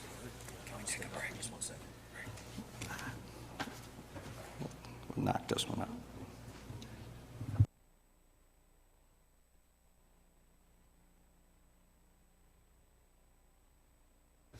All right. Good morning. I know I was back there and I was thinking, oh no, they don't want to hear about it. Absolutely. I'm also going to have to move over here a little bit. Okay, so I'm here this morning to discuss our Census 2020 results and the redistricting for our county. So before I start, I just want to mention that we're not voting today, so pressure's off. This is a proposal presentation only to share with both you, the commission, and also to our public. There is a public comment period that I will mention that begins today and goes through November 4th. We can adjust that timeline if you guys see fit. We're going to discuss the criteria that are in place to ensure a fair and equitable redistricting process. I also want to mention that Santa Rosa County, we are an at-large county, so everyone votes for everyone. Just keep that in the forefront of your mind. And also, I'm going to review some of the geostatistical analysis that we are doing to ensure that this is both fair and equitable process. So as I'm sure everybody is aware, our population has grown significantly in the last 10 years. And so we were at about 153,000 in 2010, and we are currently, as of 2020, at 188,000. So that's a population increase of 23%. So part of this process is to see where population increased across the county, and then to adjust our district boundaries so that way population is allocated equally in each district. So for the public, I've had questions of what authority do we rely on for this redistricting process. There are 2 statutes that we really rely on for this process. The first statute's in the Constitution of the state of Florida, and so we shall divide the county into districts of contiguous territory as nearly equal in population as practicable. And then the second statute that I wanted to make mention of is that we must do this in an odd numbered year, so we're not allowed to do this in an election year. So that gives us until the end of this year to get something approved. So these are the criteria that we follow when identifying districts. And so we want geographically contiguous districts. Our lines, they have to follow the designated census blocks. We want to maintain the geographic integrity of neighborhoods and communities, as well as cities, so that way we minimize those divisions. We want easily identifiable boundaries, so boundaries that follow natural barriers or artificial barriers. And I know that in 2010, there was a lot of work done to try and make sure that those boundaries were easily identifiable. The line should be drawn to encourage geographic compactness. And in addition, we want to make sure that we're not drawing lines to favor or discriminate against certain political parties or candidates. So as I mentioned, our total population is 188,000. So to be as evenly divided as possible, we want to have a target number of 37,600 per district. So this number becomes very important for us. So the first thing that we did whenever we were looking at this new data, we didn't start from scratch. We first just wanted to see where did population change across our current districts. And so District 4 grew the most with 41,628 individuals, so that's 22.1% of the population, followed by District 1, which had 20.5% of the population, and then District 5, District 3, and then District 2 had the lowest population at only 18.7%. So the range between our most populated and our least populated area, that spread is 3.4%. So I want to dig a little bit deeper into these numbers just so that way you kind of understand the analysis that we went through. So if you look at those second two columns, our key population, our target population is at 37,600. And as you can see, the numbers in green are districts that are over that number. In red, they're under that number. So Commissioner Peach, you had 4,028 more individuals than you needed for that target population. And Commissioner Cole, your district has 2,447 less than what you need. And so the other districts fall according to this, according to what the chart says. And so the one column that I do want to pay attention to is that we looked at the percentage within that 37,600 citizens that we need per each district. And so optimally, what we did in the past and what we did in 2010 is we tried to get that number within 5%, plus or minus 5%. This is also what our neighbors to the west, both the city of Pensacola and the Escambia County, are both using for their optimal range for redistricting. So as you can see with our existing commission districts, Commissioner Peach, you fall about 10% over that, and Commissioner Cole would fall negative 6.5% under that target number. So one proposed area of change would be that if we move the census blocks north of the East River, which has a population of about 2,490 people, they currently reside in District 4. If we move those to District 2, this would help to balance out our districts, and this would be the least amount of change possible and still meet the criteria that's needed. So this would meet the geographic contiguous districts. It maintains the integrity of the communities. They're easily identifiable boundaries. It meets the encouraging geographic compactness. It's an unbiased redistricting. It also follows those designated census blocks. So with this one change, we can hit all of those criteria and still be within that 5%. So this is what those numbers look like whenever we redistrict with this proposed district change. And so District 4 would go from having over 22% of the population to having about 20.8% of the population, and District 2 would change from having 18.3% to having 20% of the population. So then our spread across each district becomes 1.5%. So I have one more slide to get in the nitty-gritty numbers. Again, falling within that target population, all of these would now fall within that, what I'll call the optimal 5% number. Again, that's something that we've used in the past and what our neighbors are using, so that's kind of the metric that we had to go on to move forward with this. So just a few more things that I wanted to mention is that, again, this is just the proposal presentation. Now through November 4th, the close of business, we do have a public comment period, and so we created an interactive story map online. And I just looked at the numbers, and we've had about 300 people look at it so far, which is great because we haven't even put it out with Sarah yet for the PIO. This was just looking at it from our meeting. And at the bottom of that presentation, there is a what's called a Survey 123, where citizens can go online, fill out their name, and then give us their comments. And so we have 3 commission meetings, I want to make sure I'm saying that right, between now and the end of the year. So we have November 9th, which we could vote on, the 23rd, or the 14th. Again, kind of up to the discretion of administration and also the board. And so we could extend that public comment period if needed. So once we receive that citizen feedback, then it'll be analyzed and reviewed, and any changes that are made will be sure to meet those criteria that we laid out earlier. And so the last thing that I wanted to mention is that our GIS team, we were trying to seek after some other sort of more robust geostatistical analysis to analyze the maps. And so we found an open source tool that was created by Washington State University Statistics Lab, and it helps to identify gerrymandering designed to favor specific candidates or political parties. And if I can nerd out for a moment, it uses what's known as the Markov chain Monte Carlo simulation. So it's just all that it does is it creates a bunch of different maps and then compares your proposed map to that map to see if there are any outliers.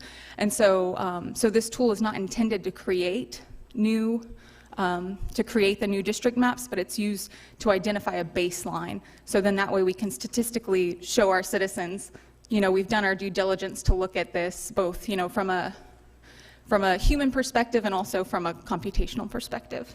So we are currently evaluating that proposal that I just showed you with this tool. So I'm working with our software development team to go over that now. So with that, I leave it open to you for questions. Commissioner Calkins. Thank you. I would like, I guess as a commissioner, and I'm probably sure that most of us, I don't like to have one option. I like to have multiple options. And we have talked already kind of about this, but now we're in the public realm. You did state that we can have multiple options there. So yes, absolutely. There are multiple ways to draw the map. And I did, after we spoke on Friday, we did start working on something. It's very, very, very preliminary. And so I hesitate to show you, but I will go ahead because it doesn't meet all of the criteria yet, but it is something. And before you get into that, sure. Another option is leaving it as is, correct? I think I will refer to Elizabeth on that if we can. I mean, the statute mandates that we're supposed to make it as evenly distributed as possible. So I don't know what that would be. Right. If there's a way to make it evenly distributed and still meet all of those criteria, then we need to be able to redesign the district. Yeah. Okay. As far from the research I've done, and from is that we can have multiple options. As you know, we can leave as is, because one of the reasons is this is not a situation where this is basically it's representation per district. It's not like a similar like gerrymandering type deal. Like you can't gerrymander in this situation. And so I just wanted to clarify that there is an option to leave the district as is. And we want, I would say that I think that we want to be presented, you know, multiple options, at least 3. And I just want to make sure that one option is leave as is. Okay, yeah. The other map that I had started working on, again, like I mentioned, we were trying to reallocate, but as soon as we started moving one boundary, then we started moving other boundaries, and so we were running into the issue where we start splitting up Holly by the Sea, which then gets into that, you know, not leaving in the, splitting up the geographic integrity of communities. And then we also, we're kind of, some of our constraints are that, you know, we have District 5, which needs some more population, but District 4 just has the most population. And with Sam's district, he only has about 987 more than what he needs So even if he gives that to District 3 or District 2 would still need more of that population. So in all of my scenarios, I think that Holly would have to go into District 2 to make it as evenly as possible. But again, we could configure maps differently. Obviously, if the board would like that, then we can give staff direction to do that. Quick question. Commissioner Cox? Thank you. Another comment I forgot to bring up is we had a pandemic, the coronavirus pandemic, which affected the census count. And I fully believe that, but we're stuck with those numbers. But from what I'm seeing in the data is, for instance, District 5 it's kind of already built out mostly, I mean, most of it. And so you didn't see a lot of growth, which was actually surprising, where District 4 is getting like that. You know, it's getting built out. And I think in the next census, you would see possibly a change. District 1 is booming, but it's got a lot of room to grow. District 3, of course, my district, and Commissioner Cole's district, District 2's got a lot of room to grow. You know, you can't grow past water. So I want to keep that in mind as far as the future of the districts and those kind of things. But just Commissioner Parker wasn't here earlier, but I just wanted to bring up again is that we are able to keep the districts the same. I've asked her to come up with some options, you know, that we could have to choose from, but one of the options is keep it the same. And so I just wanted to say that while Commissioner Parker was here. Yeah. Well, I think District 5, you'll see it since they're my neighbor, is undergoing a boom right now through Midway and that is definitely going to change in 10 years. I think you're going to probably see some change in District 2, you know, based on East Milton and the growth that's happening there. You know, I know this isn't Escambia where only those districts vote for those commissioners, you know, and that's the main, you know, thing I think we do right. We go at large, so we are voted on by the entire county. You know, it gives folks 5 commissioners to talk to as opposed to 1. So I appreciate your hard work on this. I'll listen to the other commissioners, but you know, if there's a chance to level, I don't want to give up anything, truthfully. You know, I love the folks of Holly, but in order to spread that representation, if we can, I think we should look at it and look at all the options for that. I would look at that scenario, just for record, as Holly not losing 1 commissioner but gaining another, because I think having the ability to partner more with Commissioner Cole down there, like he partners with the northern end commissioners, may be a good thing. So I'd be interested in looking at the scenarios and seeing what the public brings to us. As far as the schedule, since I'm talking, I think since the survey closes on the 4th, maybe that 9th meeting, you bring us the survey results. Sure. And we discuss, and then not vote on it until that next meeting, so we have plenty of time Sure, to and digest all that'll those give results. our team a lot more time to then reconfigure the maps, because that's not a And it very doesn't quick push us to the process. last meeting before Christmas to make a snap Sure. decision. If we have to, we got that pad, would be my only recommendation as far as a schedule for the staff to be able to work with. Commissioner Cole? Thank you. As Commissioner Peach said, and I was wondering, we already know that Yellow River Ranch is 1,200 homes.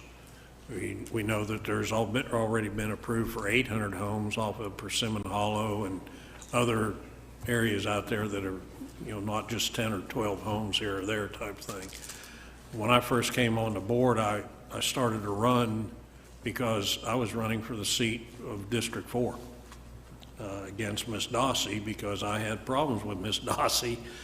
Same thing happened, and the census got changed it where I would be running against Bird Maples, and had no problem with Mr. Maples, and was glad to become part of his district rather than District 4. Not anything against District 4, but I did have problems with the representation that we had at that time. So I withdrew my name. I came in front of this Board of Commissioners at that time and withdrew my name from running. Long story short, Mr. Maples decided to run for state representative, left the seat open, and I came back and run for District 2. And now we're looking at making Holly possibly and I thought it was a real good scenario, quite simple, and it shows it on the map as being, you know, pretty good. But let's not forget, there's 15 miles of Eglin Air Force Base between us. And although I'd be proud to represent every citizen in this county, I just wonder if the statements that you're putting out and the inquiries you're putting out reflect the homes that are coming to East Milton. They do not, so I'll interject right there. So we are statutorily mandated to utilize the census as the numbers that we have right now, not projected, because I mean, we could definitely, like, we know how many homes are going in, however, that's not what we're mandated to work with. So we have to use the census numbers that we were given this year. I can't like inflate those numbers to say I know that it's going to be projected growth or anything like that. I don't want to inflate the numbers, but can we make it obvious to the people that are taking the time to do, to inquire and answer the survey, that these are possibilities, or if nothing else, hopefully they'll watch this meeting and realize there's another, possibly 2,000 homes, certainly within 10 years coming to East Milton. I just don't want Hawley to be District 2 for 10 years and back to District 4 for however long, back and forth. Those people, and again, it looked like a real good scenario as far as this is a simple change. We don't have to work all the different districts, but sometimes simple isn't better type thing, I guess is what I'm saying. We serve at large, so, folks from Hawley can call any one of us and talk to us, or people from East Milton could do the same. So I just want to put that out there that, I might be in support of leaving it as is for 10 years and see how things fall out with the growth we have. But I'm going to listen to everybody, look at the surveys, and but I just want to put that out there because it is a factor that could drastically change things in the next 10 years. As with District, 3 and 1 and 2, the growth, or 1 and 3, I'm sorry, but the growth we're seeing there. So just something to keep in mind. But I appreciate all y'all's hard work because it's kind of a balancing act at this point. It definitely is. Thank you. Chair, you may have already had this conversation with one of the other attorneys, but there might need to be, if there's additional options that are presented, an additional public notice and comment period. So Okay. unless you've already talked to one of the other attorneys and they said otherwise. No, we have not. Okay, so that might be something for us to look at, that we might need to reopen the public comment period if we have additional options presented. Okay. Chairman, Mike, real quick. Commissioner If Cole. this isn't voted on before the end of the year, we can't vote on it. It just stays as it is. Then it has to stay as is if we don't vote on it by the end of the year. Yes, that's my understanding. Okay. I didn't know, since we are in the process, if they would grant any kind of extension or anything. So No, okay. we are not allowed to do it in an election year. Thank you. Mr. Parker?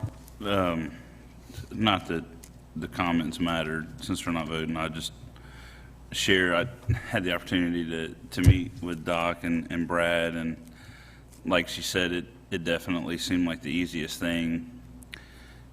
Hearing the comments today about the ability to stay the same, and just as y'all were talking, kind of thinking about it, I'd never thought about during our meeting before, and haven't given it a great deal of thought, comprehensively, because it's not my district. Either one, it doesn't affect me. I'm very blessed. I'm kind of like, really a lot more like Commissioner Peach and Commissioner Wright. I've got a pretty condensed district. I've got Pace, Peerage, and Florida Town, and I can beat all of my district pretty quick. Commissioner Cole and Commissioner Calkins, quite frankly, represent a lot more diversity in the fact that, he's got folks that want to have something done at Shamuckla Community Center, and then he's got Fidelis, and then Jay's mad that Fidelis got money, and Commissioner Cole, specifically, I'll speak on District 2 since that seems to be the biggest thing that would be affected.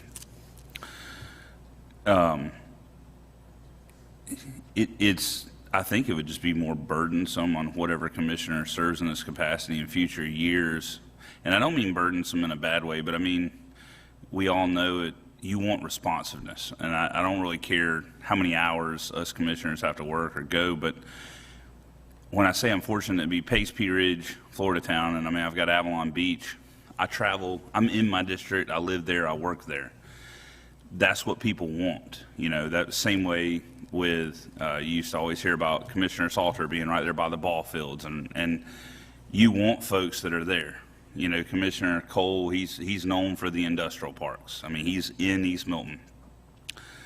It almost seems that the folks in represented off of Avalon by the bowling alley, all the way to Baghdad, to the city of Milton up here by the new Publix being built. And then when you think about all the way down in Holly, it doesn't even seem like the same responsibility. Whether the commissioner was in, maybe our next commissioner lives in Baghdad, or maybe our next commissioner lives in Holly if we did this. But I think either one of those, it's like, how does a guy from Baghdad, and I'm just saying that, I don't think we have any candidates running from Baghdad, so I kind of picked that.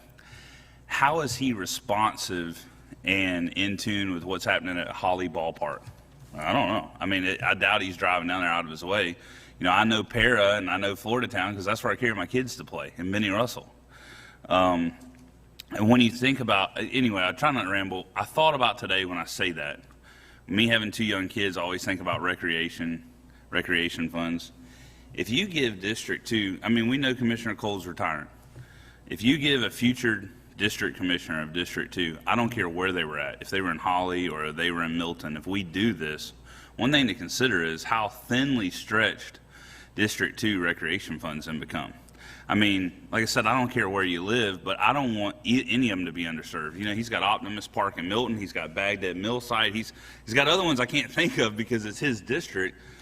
And then when you throw in Holly, it just seems like it's location oriented better for Navarre. And we can all say we serve at large and we're elected at large, but we know when houses flood in Pace, who gets blamed? I get blamed. Not these guys, me. And when a road collapses in District 4, I say, thank God it's District 4 because I don't get blamed for that. Or 5, whatever. Yeah, y'all got pothole issues. And so that would be my biggest fear of making a district that diverse, even more so than it already is those competing recreation dollars. I mean, because we know those are pretty limited on discretionary funds. Thinking through that, if there was an option to leave it the same, and maybe it's comfort because that's what I'm used to, I would probably lean towards that if that was an option. And I think really my tipping point is when I sit here and think about recreational dollars, it's just hard to imagine if one of the folks running lives in Milton or, I use Baghdad or Avalon Beach, how much is he really going to be invested in the recreation side of Holly Navarre?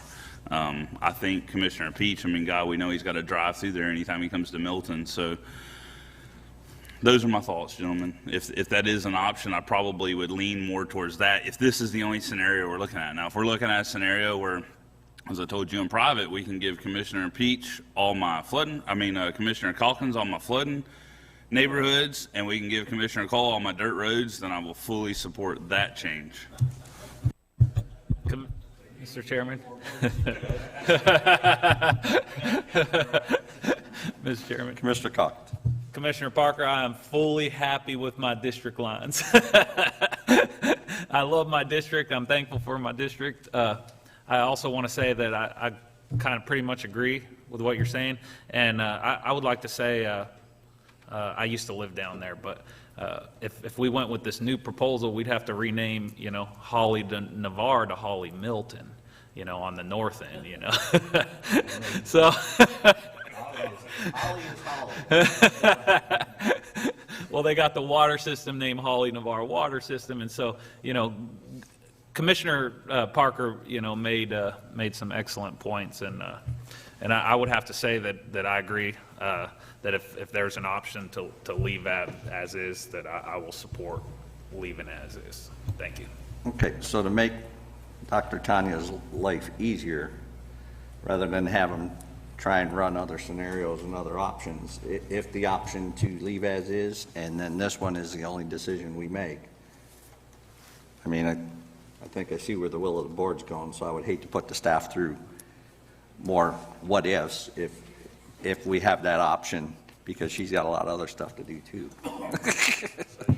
So is it truly an option to leave it as is, and would there be any repercussions if we did that, Elizabeth? As long as we're making sure that it's as equal as practical. And we have these no criteria that we're looking at for that. It sounds like you guys are leaning more towards if we were to change, it might affect the geographic integrity of the local neighborhoods or communities. So there can certainly be an argument made, if the board so wishes, that it wouldn't be practical in order to redistrict the way that it is. Mr. Chairman, and Mr. Cole. that's what I meant by when you showed that District 2 in purple. Yeah, it looks like, hey, just slide this little red into the purple and cut it off at the river. You know, just to look at it, perfect fit. But we're not identifying Eglin Air Force Base, which, quite frankly, the general down there could care less what Bob Cole thinks, or any of the five of us. So, and I know Dave's got a lot of pull, so, so how do we show the public that's looking at this that, okay, yeah, it looks simple, but there's that big gap between us that could, I mean. Sure, absolutely. And I think that even on the story map that we have, there is a way that, that I could, it's not changing anything other than the base map, just so then that way citizens are aware that just as a reminder, this is Eglin Air Force Base, so then at least that way it's shown there on the map, and I can make sure that that's corrected in the, in our story maps, that way whenever citizens go to look at it, they're aware.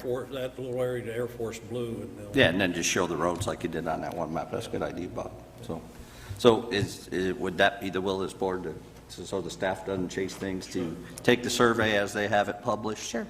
We'll get the survey results on the 9th and have discussions, and then we'll vote on it the second meeting of November, and the options would be to accept this proposal or make the arguments to no option to not redistrict at this time based on geographic integrity. Devan, I say lean forward. When's that second meeting in November? That meeting is generally canceled. That's the week of Thanksgiving, so we would vote on it the first meeting in December. Okay. Okay. Yeah. You tell me what you'd like to do. I was going to be out of town. That's why I was clear. Yeah, okay. All right, yeah, I was going based on the slide. I hadn't even thought about Thanksgiving. We may want to consider the discussion item for the November workshop, which is the 18th of November, and then that would give staff some clear direction, and they could be prepared for the vote on the 12th, because there are a few steps they need to make at that point. Is everybody, well, yeah, because there's the FACT Legislative Conference that I'll be at the 17th through the 19th, too. Because we could also, because we discussed, I know that the cutoff period for that public, for the public input would be the 4th, and so that would give me, I guess, the 5th, and then that weekend that I could get something together, at least for them, for that, if we didn't want to push it all the way back to December, if we wanted to give ourselves a buffer, then I don't mind working a bit to do that. It's up to you. We could put a placeholder on the 9th.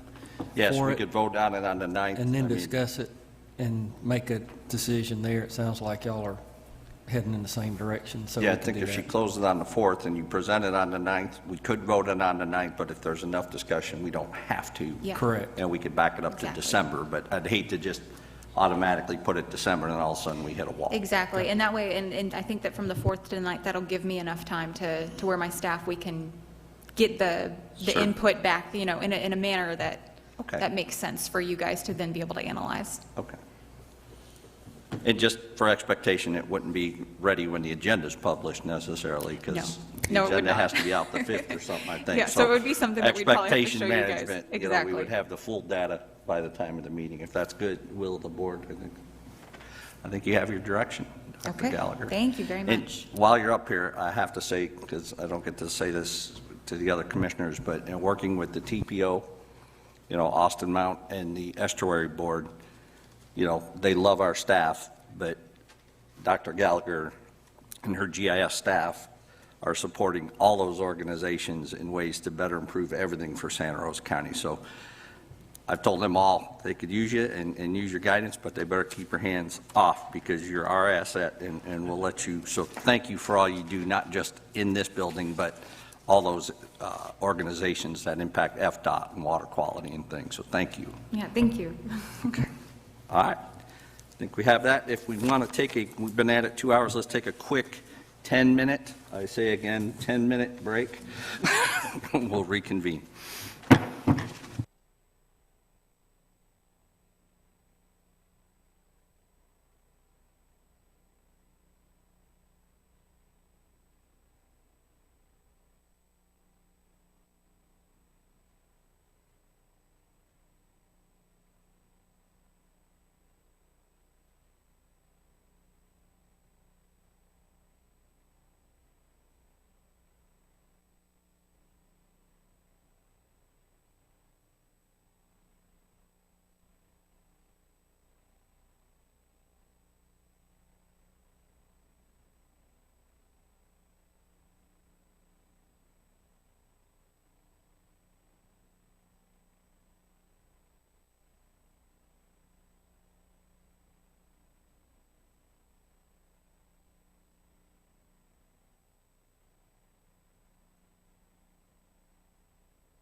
If y'all can find your seats, we'll get going.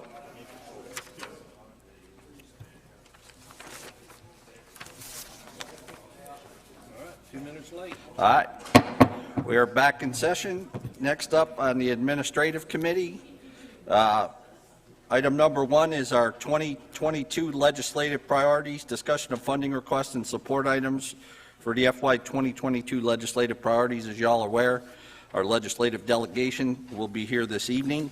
I will have an opportunity to address them with our legislative priorities.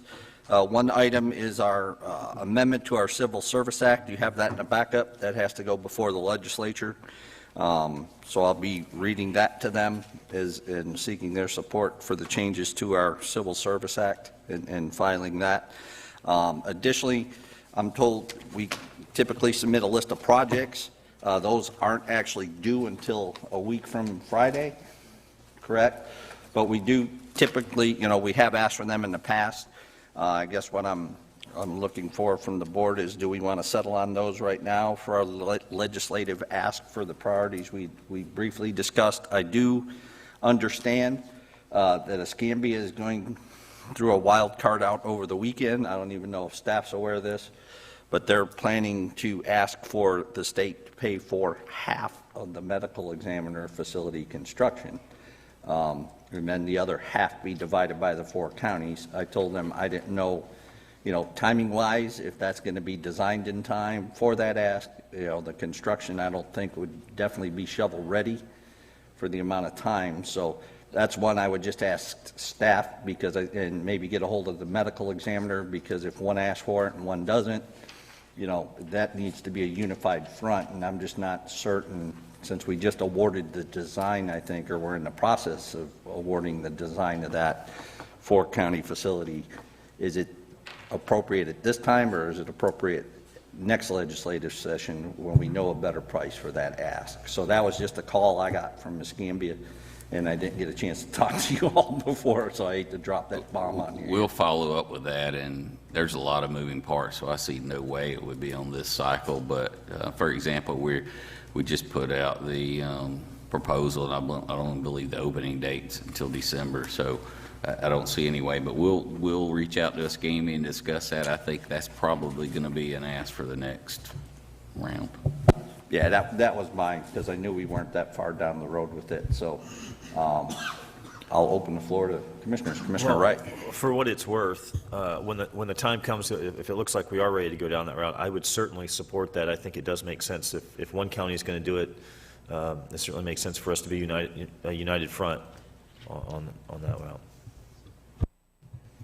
Yeah, and like I said, timing-wise and just making sure all the counties are on board with that, I think, would be key. So, Commissioner Parker? I think that my hat's off to Escambia County for thinking of that. That probably, when you talk about regional impact, is a lot bigger than wastewater, because you got 4 counties. You kind of wish politics didn't play a part of politics, but they do. DeSantis recognizes that he needs the panhandle. That's why you see him showing up down here more than he has in the last 4 years. I think it's a perfect time to get him to push the legislature to do a bill to help fund that medical examiner, and it's under the umbrella of public safety. He's been outspoken for law enforcement. Can't do law enforcement without a medical examiner to testify in court. So I'd love to see us support that. My only other thing, when I read through this, I noticed there was one thing left off. I don't know if that was intentional or unintentional, but I'll go back and say, if we're going to support initiatives such as strengthening home rule, water quality, DOT work plan, and a vaccine mandate that has nothing to do with funding requests, then I'm going to ask that we also put on there, at least, I go back to the resolution that this board passed the 4th day of February of this year, and at least we take number 1, where we encourage the Florida legislature to eliminate the requirement for a citizen to possess a concealed weapons permit in order to be able to lawfully carry a concealed weapon or firearm in the state of Florida. And I think we also should even add in there to where it says carry concealed weapon or open carry, constitutional carry, whatever you want to say. If we're going to put something about vaccines, and I know that's important to a lot of people. That's your personal choice. That's your decision. Quite frankly, y'all have never heard me speak up here and say whether I've had it or I hadn't had it. That's my private decision. But gun rights, I'm not going to let fall by the wayside just because it ain't on the news every day. So I'm going to ask that that be added if we're going to have any non-funding request initiatives. Just so y'all know, my plans, we'll get to that. I'm going to pare this down based on the time, because it's going to be fluid in time. It could be 2 minutes, it could be a minute and a half, it could be 4 minutes. I'm in full support of adding that. I would just ask for this board's flexibility. I will hit all those topics, but I may not have the time, and I'm a fast reader, to read these 2 full pages. So I will hit those highlights, but as we've seen in those in the past, we stick to our 4-minute limit. They stick to their, and they'll know how much time they're allocating based on how many people sign up to speak.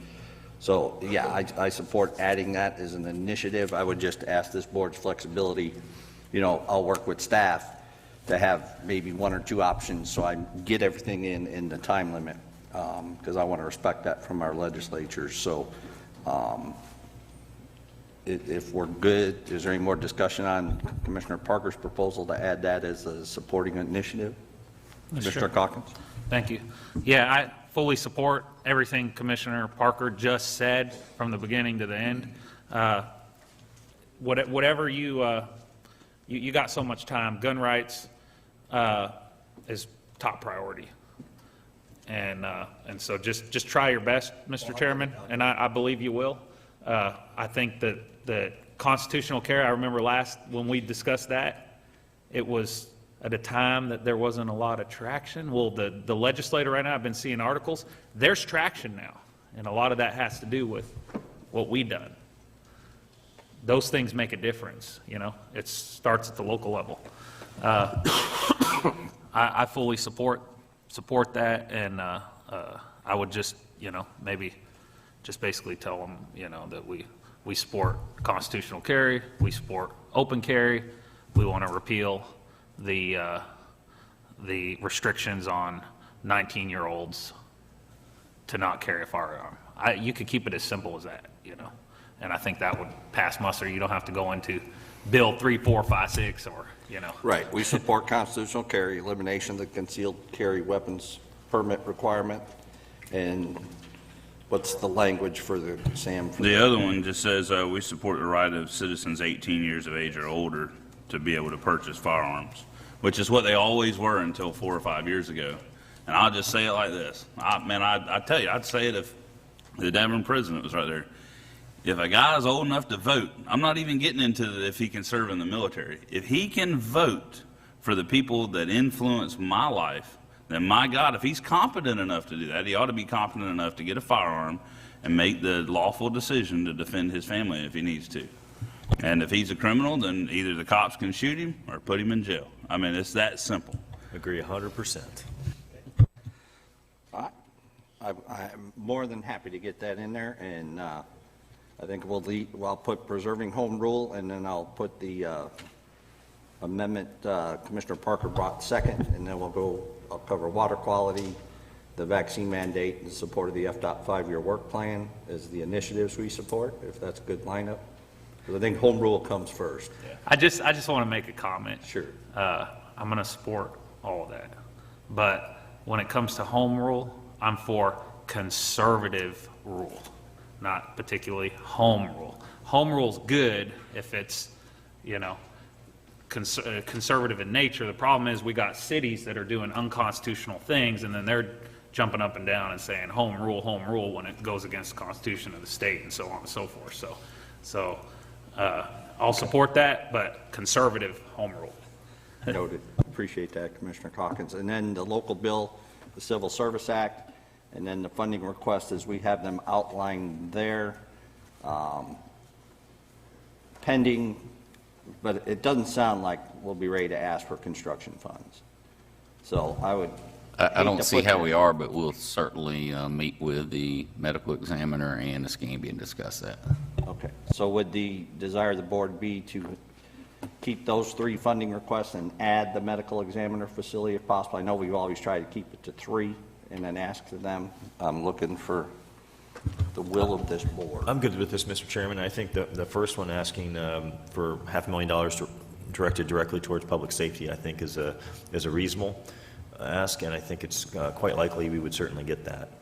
I think the appetite for that in Tallahassee and from the governor is certainly there. Okay.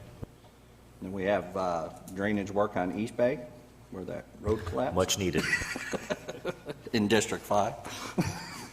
And then Pine Blossom to study that drainage area. And then, like I said, the only add-on, if feasible, would be medical examiner. Are we good? Commissioner Cole? Mr. Chairman, I'm fine with that list, but in the write-ups that we have to do by the end of the month, I'd like to start tweaking them again on that 87 north-south connector and see what we can do, how we get that prioritized higher in the TPO, where we could reach out for funding. Again, due to the accident on I-10 and the Piggly Wiggly truck trying to take a bath, we're seeing more and more. Yeah, that would have worked too. But we're seeing more and more work. We have to have another connector, and not just a connector across the river, but for evacuation purposes. We are, if I'm incorrect, correct me, but I believe right now we are the only county in northwest Florida in the whole panhandle that doesn't have direct connection to I-65 through some means. And most of them are 4-lane. No, and I'll be happy to, for our next TPO meeting, get an update on that one. I'll make that an agenda item request at the interest of Santa Rosa County. Mr. Park? I know it's not necessarily a legislative priority, but I will say this. Y'all know my daddy lives in East Milton. I was out there yesterday, and I was talking with some people at the Circle K, and I don't know that. quite frankly, it's he knew my daddy more than any of the rest of y'all. The thing is, man, it's bad. I have to catch my dad in a window between 9 and 11:30. Avoid lunch, avoid morning, avoid after 3 o'clock. I'll say, on a side note, man, guys, I think we've all could have done a better job, and it's one of those funny things where sometimes it's like you don't know how, but it just feels like right now with East Milton booming and these industrial parks coming, it would be a phenomenal time. I had a guy in Circle K yesterday, the old Groove and Newman's right there that Claude owned. He asked me, he goes, well, when are y'all going to do something about downtown Milton? And I had to be honest with him. I said, sir, you're not going to see downtown Milton fixed at the current rate until my kids are out of high school and long gone. That's a fact. I would love this board to unify, whether it be the connector, as maybe that takes off the political thing, or the connector in downtown, to go in there, and I hate to use this term, but kind of run ramshot, especially with Commissioner Peach being the chairman of the TPO. I mean, I was the chairman in the past, and I know that we're technically not the majority on the voting, but man, let's push to get that up. Instead of just on the 5-year plan, look, we've always been great neighbors with Escambia County and let them get the top projects, because quite frankly, a lot of them, our folks work over there. But if we could get that East Milton to where we start pushing for that, I will support you 110%, Commissioner Cole. You're the senior guy, so I'm going to let you go in there and run ramshot on them. But as these coming up TPOs, if we can try to get that bumped up, as that, you just watching East Milton basically blow up. Like you said, growing up out there, and I know you've seen it, you never thought you would see it's right now on the cusp of about to take off. And I'll support you on that. Anything we could do. I was just going to say that I'd love to see us get unified and get behind that 87 project. Yeah, and I think one sec, Commissioner Wright. Commissioner Cole was alluding to earlier with 87 and the light that's being studied for the I-10 interchange. FDOT isn't always aware of the actions we're taking as a county. They don't come and hunt down, what we're doing with our industrial park. So staff is making a concerted effort, and it's on all of us for every chance we get to take that input from staff that they're going to pass to FDOT about, hey, this industrial park's coming online, and that we all have that same sheet, because we all get audiences at different time with FDOT. And bringing it to the TPO is great and necessary. But I think if we all have that same data and we all sing the same song to FDOT, we are in a great position with a great relationship with that staff at FDOT right now. And you're 100% right. I think we go in and we voice our God-given rights, and we can make a difference. So I appreciate that. And I just wanted to put that plug in for staff because, you know, we all talk it here, but, you know, Chipley's definitely not watching our planning and zoning meetings, the things we do. They've got other things. So it's on us as a county to make sure our plans and visions are shared with all those organizations that impact us. Commissioner Wright. Thank you, Mr. Chairman. Yeah, Commissioner Parker, I think you were out of town when we had the last TPO meeting, but Highway 90 came up as it was a part of our agenda, and there was some discussion on that, and I made some comments in support of it. I believe it's the right thing to do for Santa Rosa County, and frankly, I think it's the right thing to do for downtown Milton.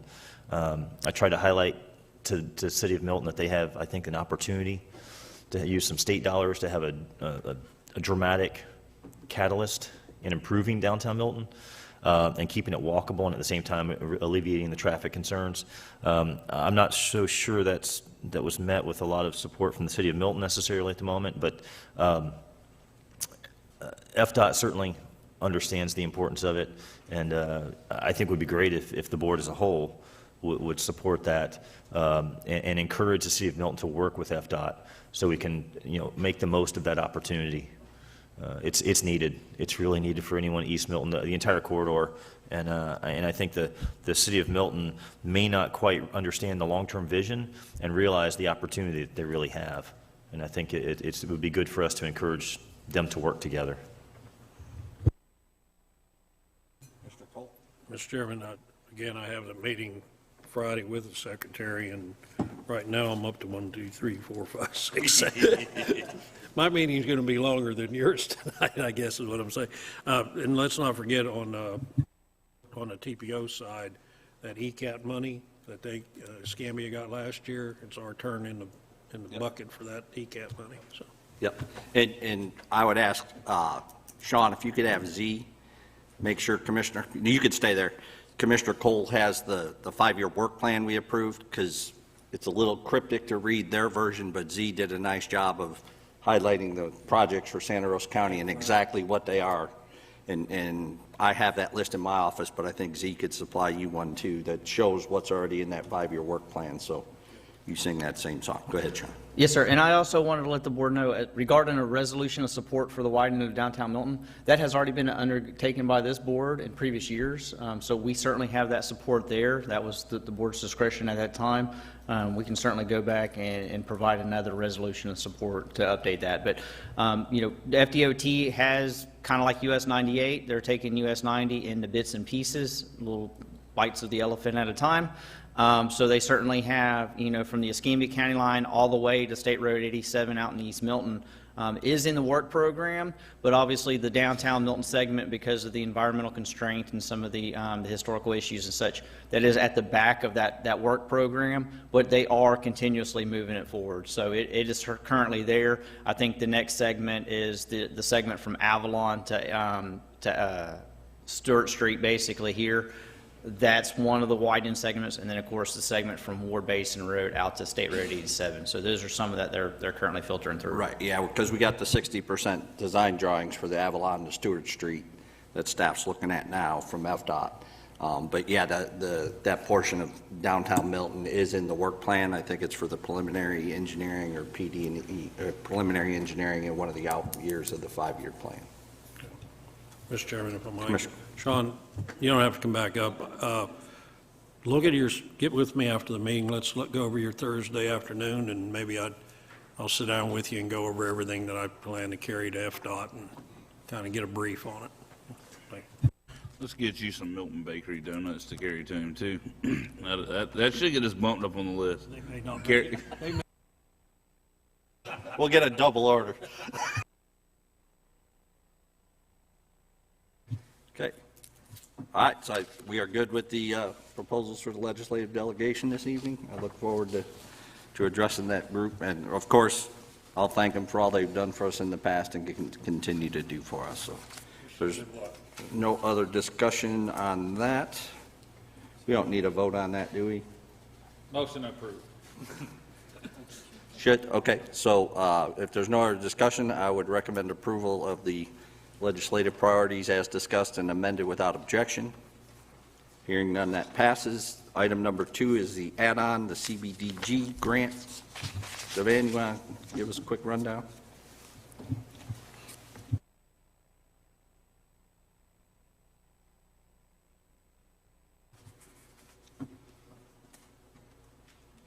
I think I got it here too. Basically, what we received $750,000 for that water line replacement we accepted at the last meeting down there in Midway to improve water pressure and fire protection. In order to oversee that grant, this is they went out for a request for proposals to oversee and administer that grant, all the record keeping, quality assurance, bookkeeping, enforcement, liaison duties. $60,000 is available to be reimbursed for this service. So that's what this contract would do, would hire this company to oversee that large grant and do all that record and bookkeeping, and then at the end of the grant, we would be reimbursed up to $60,000 of those costs. Is there any discussion? If not, I would recommend approval without objection. Hearing none, that item passes. Services and Development Committee, we have no items on the regular agenda. Operations and Safety, Commissioner Parker.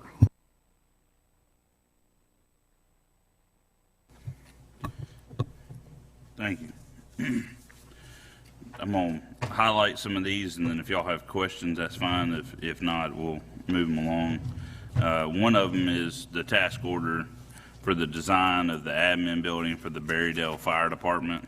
And that's just $99,255, and authorize chairman to sign all related documents. Do we have any questions or comments on this? If so, we've got our fire expert, Brad Baker, down there.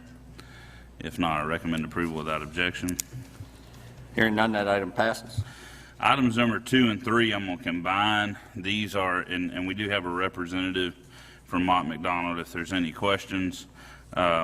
You know, the board, I think it's back in September, I want to say it was like the 9th or something, picked a firm after competitive bid and presentation. We chose Mott McDonald to go ahead and move forward with Woodbine Road improvements. These 2 items, 2 and 3, are one for the task order for Woodbine Road and Highway 90 corridor, and the other one is for Woodbine Road at the 5 Points intersection. And this is going to go ahead and authorize the expenditure of money for them to come up with those designs. We've got a representative here, but basically I just want to see them put pedal to the metal and move forward. Mr. Commissioner Cole. Since they're here, this design for 5 Points area, now that the Tom Thumb is gone in and they've kind of stubbed there for the connector we originally planned to go to Quintet Road, will that be in this study? So now you're going to earn your money today after sitting through this meeting. We're glad you're here. I'm going to need an advance on that. No, sir. So you're talking about the stub from Berry Hill to Quintet? Yeah. My understanding is that we will pick all of this data up in the traffic study, and it'll be included in the signal analysis as far as what the turning movement counts and different things are happening in that traffic area. But as far as the interim improvements that we presented to y'all last month, that connection isn't a key focus right now. We're really focused on 3 progressive options to look at 5 Points and tell y'all to do this northbound turn lane and make these signal improvements. Here's our rough order of magnitude cost to do this. And then north to Para, here's a rough order of magnitude to do this, same as to the south from Vinewood, basically up past Publix. So we did not, it doesn't currently focus on that Quintet connection just because our current expectation is the traffic study is not going to point us down that road. So, but if that's something that you would like us to look at, That would be my definitely discuss question. with I'm going to Rebecca. leave it up to the district commissioner, but, okay, Sean's running up here before I say something I shouldn't say. When he moves that fast, I know to shut up. Sorry. I just wanted to let you know, as part of this agenda, basically as a consent this morning was an agreement with Volkert to study the Schmuckla Highway from US 90 to the 5 Points intersection as part of our trip agreement. So that will certainly be something that we can have that discussion with Volkert if we need to, as a part of that road widening project. as far as that program. Sean, how do you see that now? Because I was surprised the other day. I went over there and went through the Tom Thumb and out at that traffic light, and I was surprised to see basically they built, part of that for us. How should we pursue that? 'Cause So it's it a was certainly, long-term with their idea. property that's there, if I recall correctly, their site plan still includes that easement going through their property. So a connection to Quintet could certainly be made in the future. So that was allocated, that was a part of their site plan. That's why you saw the realignment there at the light with their parking areas and stuff. And if you look, there is some area there for that allowance. Okay, I know in the past, the holdup seemed to be, there was one property owner that didn't want to sell property, and we kind of backburnered that whole portion of it. Do we have connectivity to Woodbine, or to Quintet now? I would have to go ahead and take a look at that for you, sir. That's something we can do. Yeah, I was just there a couple days ago. We do have connectivity. I mean, you could drive through the gas station and, Yeah, we can't have the public going through a gas station. Yeah. But the way they built that, it looks like they had the forethought for that connection to Quintet Road. And I'd just like to see us, if we're gonna be spending all this money on that area, if we now have a way to pursue that connection, that perhaps we go ahead and look at that. Yes, sir. We'll certainly take a look at that. I'm not sure of the services that, that Mark McDonald's going to be doing, but we can certainly take a look at that as a part of that Shamunkla Highway feasibility study. And then following the feasibility study, it's already in the budget, the FDOT work program for FY24 to go ahead and begin the PD&E.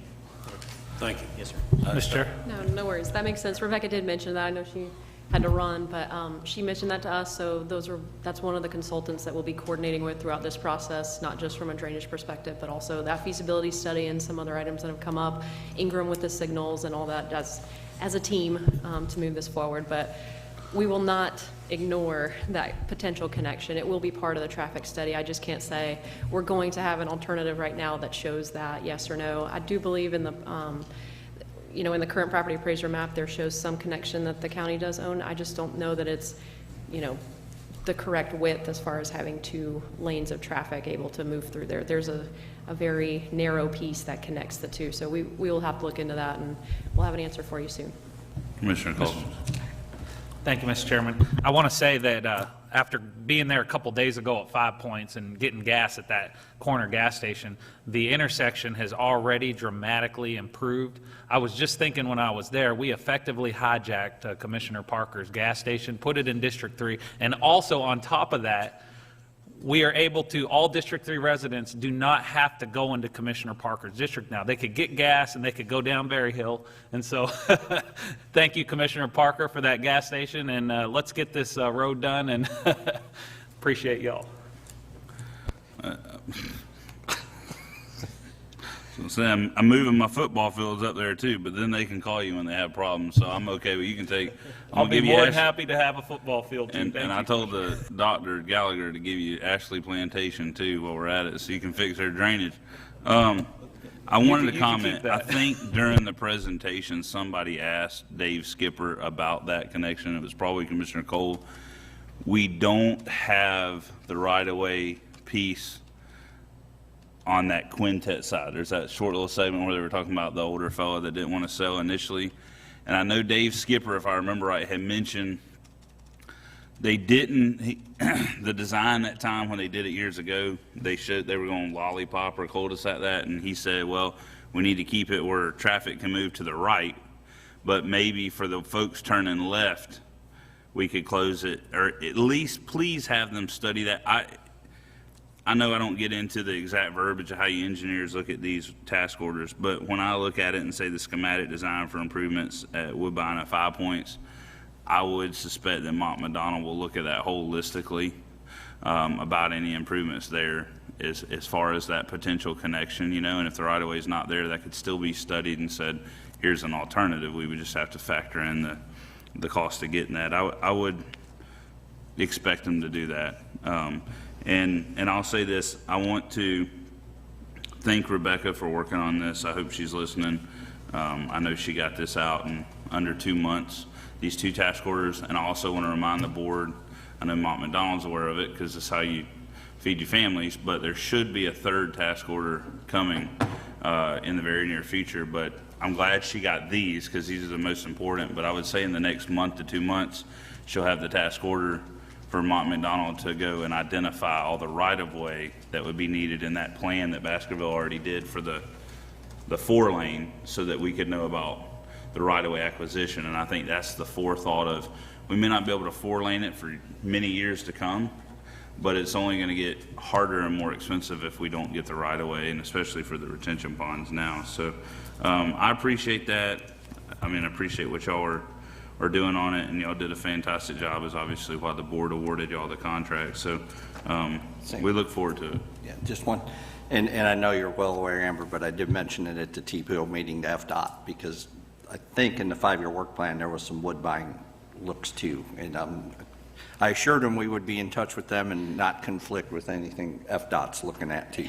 Yeah, we're going to have quite a few discussions with them. Yeah. Down at 90, so noted. And we hear you on the quintet inclusion in all of this. It will not be forgotten. And you can tell Dave Skipper, we said, just remember, we've got to see construction barrels out. We're going to give them a pass next year, 2023. I think the folks they're going to be excited about construction and not planning. So not putting them under the gun, but telling them we want to see orange barrels in 2023. So no, we're trying to get some of the interim signal improvements going as soon as possible while some of the other studies and survey and things are going on. So thank you, Amber. Commissioner Calkin. Thank you, Mr. Chair. When the citizens say they want infrastructure, this is exactly what we intend to do. I appreciate the leadership of this board, Commissioner Peach, Commissioner Wright, Commissioner Cole, Commissioner Parker. This is so important. I mean, we are getting tons of infrastructure done. The P Ridge Connector, this project, lots of projects on the forefront. So this board is fully committed with your help to support infrastructure. Appreciate Donnie Spencer earlier in the meeting actually putting a proposal to put extra money into infrastructure and flooding and those kind of things. And so I believe that this board is fully committed. So anybody saying we're not, well, watch the meeting, watch this agenda, watch the work that all these commissioners are putting into it. And we couldn't do it without a great company like y'all, I think. And we all unanimously picked Mont McDonald, and we appreciate, you know, the work that you all are doing. And this is exciting. I can't wait till they start, you know, bringing the tractors out there and they start, you know, when are we going to be at that point? Last question.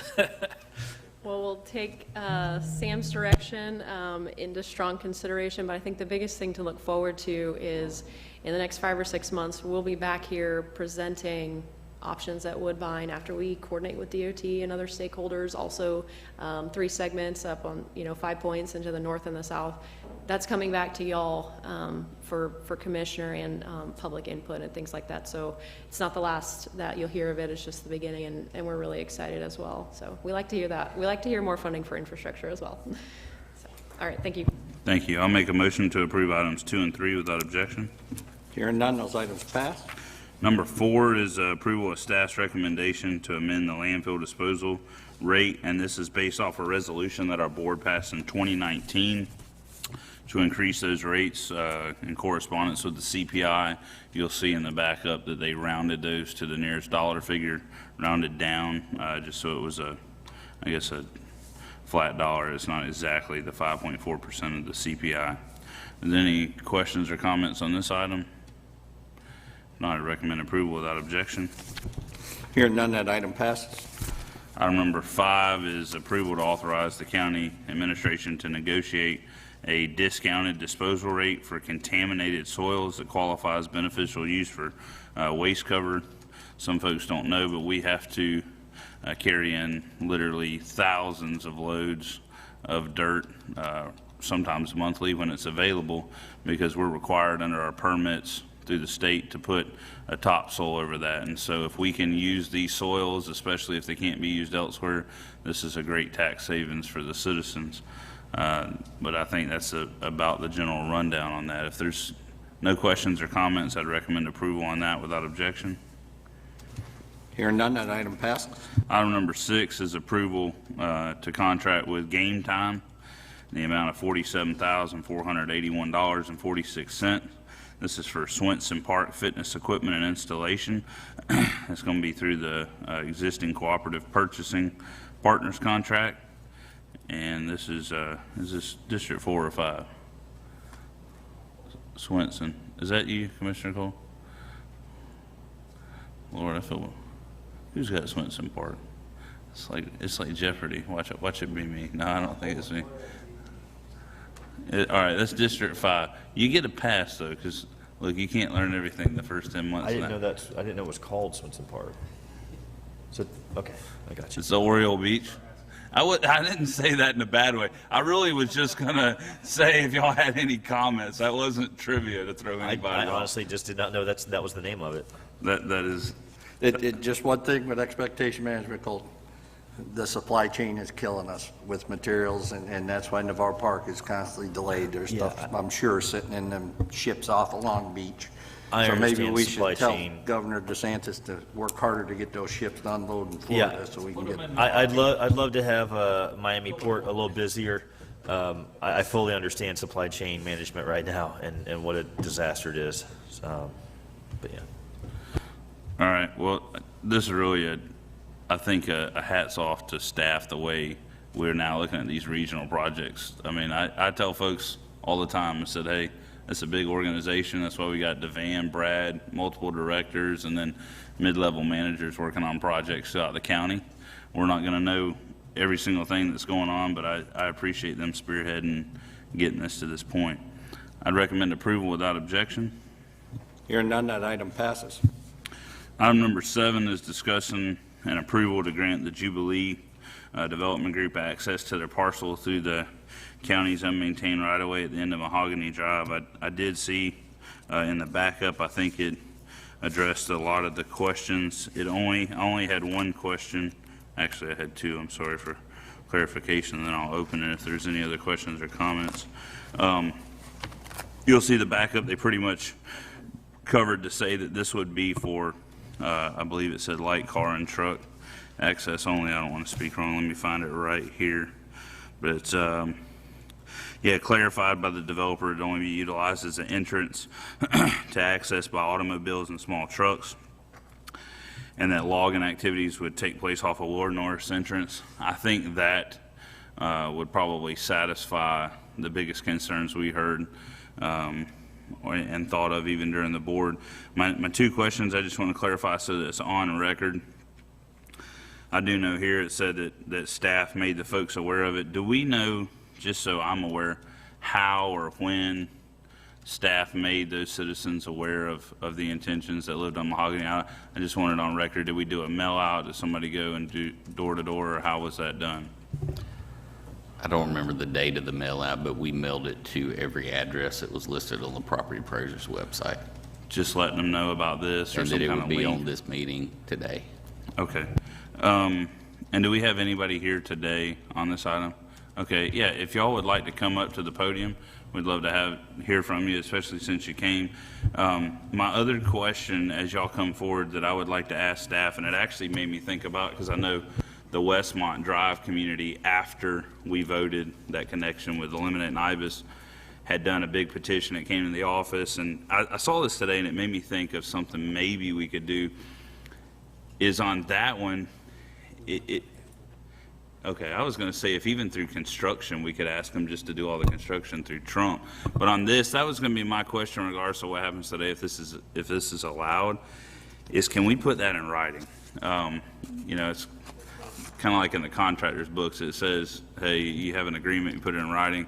That way we know it's only light car and truck. I mean, I appreciate the developer saying it, and like I said, if I say it, you can put it in writing. So if he says it, I'm sure he's a man of his word too. I think we could put it in writing so that they know that's not construction, it's not logging. If a guy just wants to have it as an exploratory access, I can't imagine, I don't even think the citizens are going to mind a few cars, but obviously logging operations and dump trucks is a whole different story.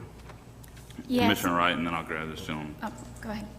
Well, my only question was, just so we don't get into semantics with words, is what does automobiles and small trucks define? To some people, a dump truck smaller than an 18-wheeler. To some people, a pickup truck smaller than a dump truck. So that was my only concern, and that it just be fully transparent, that when we think of pickup trucks, it's pickup trucks and it's automobiles. I'm glad you brought that up, because when I said words matter, because I was going to say, well, construction, you don't want to say no construction, because a pickup truck, I think, and let's just come up with this, if you could say no vehicles requiring a CDL driver's license, I think that pretty much takes care of that right there. Fair enough. I'd almost be more comfortable with weight limits. Well, I mean, you could do anything. And things like that, because, small trucks. Well, you could do a what's one-ton small? pickup. A 20-foot Ryder truck is small. You don't need a CDL to rent a 20-foot Ryder truck. So. Well, but I think we know the heart of they're looking to develop this property, but the big thing is, Sean, you got something on this? I just want to see something in writing. I didn't see anything in writing today other than just saying the fella said that. And like I said, if I say it, you can write it down and I'll sign it. So I figured he'd do the same thing. Yeah, and just to be clear, I'm not trying to stop anything here. I just want to make sure that whatever we're putting forth, that it's transparent on what we're asking for. That's all. Sean? Yes, sir, Commissioner. So just like any other development in Santa Rosa County, our land development code requires interconnectivity. So to go back to the Westmont, it's been actually discovered that when a rezoning was occurred back in years past, and I'm going to say 2001 or whenever, there was actually a condition placed on that rezoning that there would be no connection to Westmont. So Ibis nor Westmont will have interconnectivity on those two local streets. All access will be through Trump Boulevard to the north, or to the south through the Milton Rogers property there to the south. So that is how that played out. Our Santa Rosa County Land Development Code requires interconnectivity. So and Jubilee is certainly, their representative is here, they can certainly speak on that. But they'll be developing this subdivision or this development over time and over phases. As part of the history for this project, they came forth back in 2006 and had a rezoning for 588 acres for a PUD. There has not been any type of activity on that, so it reverted back to agriculture. So basically, they have approximately 2,700, 2,800 acres of agriculture that they can develop right now per the Santa Rosa County Land Development Code. Any changes other than that would go outside of the realm of the Santa Rosa County Land Development Code would require rezoning or a land use amendment. Therefore, we'll certainly notify the residents as such, and it will come back to this board for a vote. Phase one is going to be the Mahogany connection, basically for their proposed subdivision to the east of that. They are showing connectivity to adjacent property, and as this development continues to grow and proceed, at that point they'll connect to those existing properties to the east, the north, and the south. But I believe for the first phase of their development, their access is going to be through Mahogany. I would certainly caution when you talk about construction or vehicle sizes, because what happens when this is a subdivision now at the end of Mahogany, and this is the ingress and egress points for this subdivision, what happens if somebody in the military comes in with an 18-wheeler for moving vehicles, for moving vans and things like that. So I would certainly caution on some of that. The code requires it, the interconnectivity. FDOT and the state agencies certainly support that, as well as your school districts for bus interconnectivity, your garbage, sewer, 911, everybody supports that interconnectivity as required by the code. So I think what the Jubilee development has said is, and we kind of stopped that out right off the bat, they understand that they have no intent to take logging vehicles up and down the street. They have other accesses. You can look at aerials and you can see those connections to Willard Norris.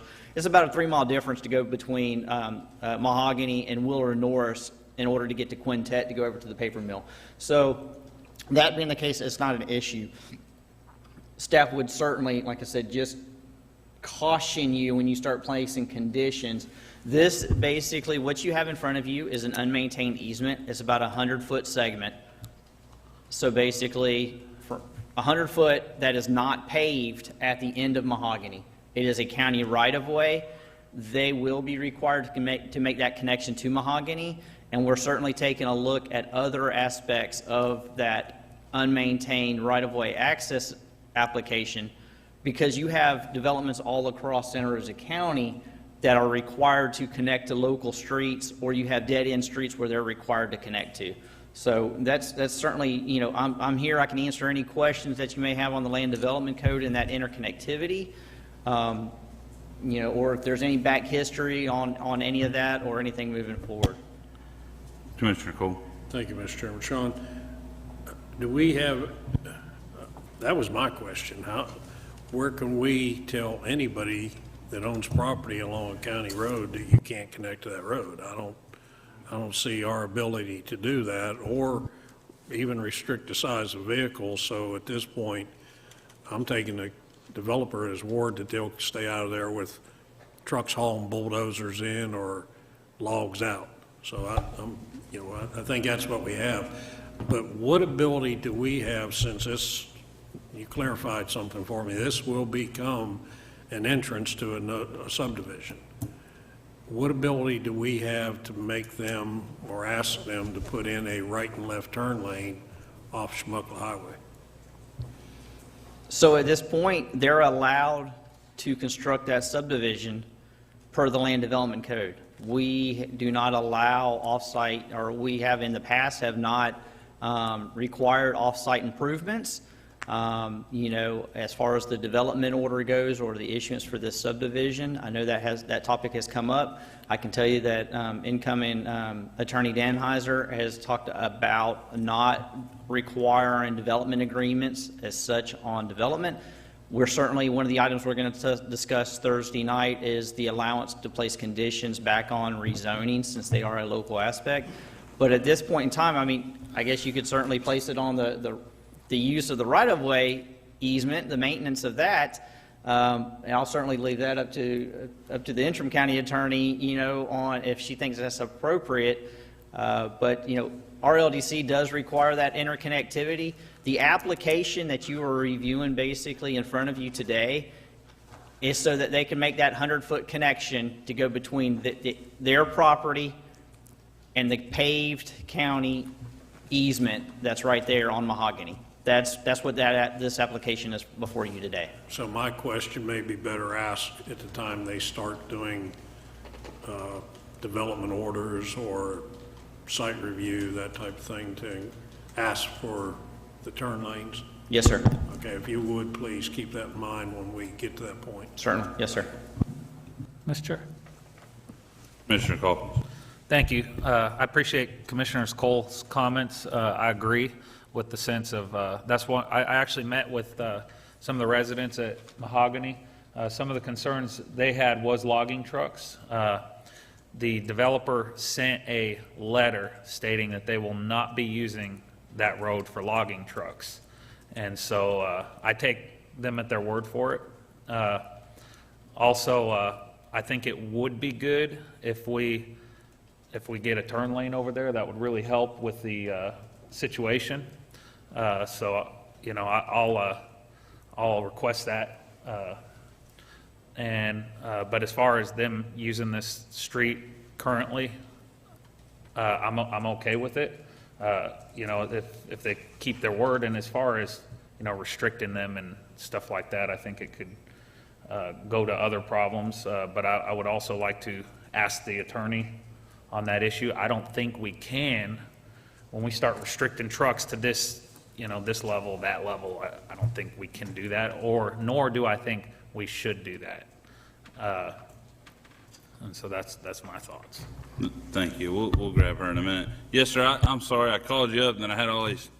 We get to jabbering before you got the opportunity to talk. If you would just give us your name and where you live, and then we'd love to hear from you. Yes, I'm John Barnhill. I'm a 33-year resident of Mahogany Drive.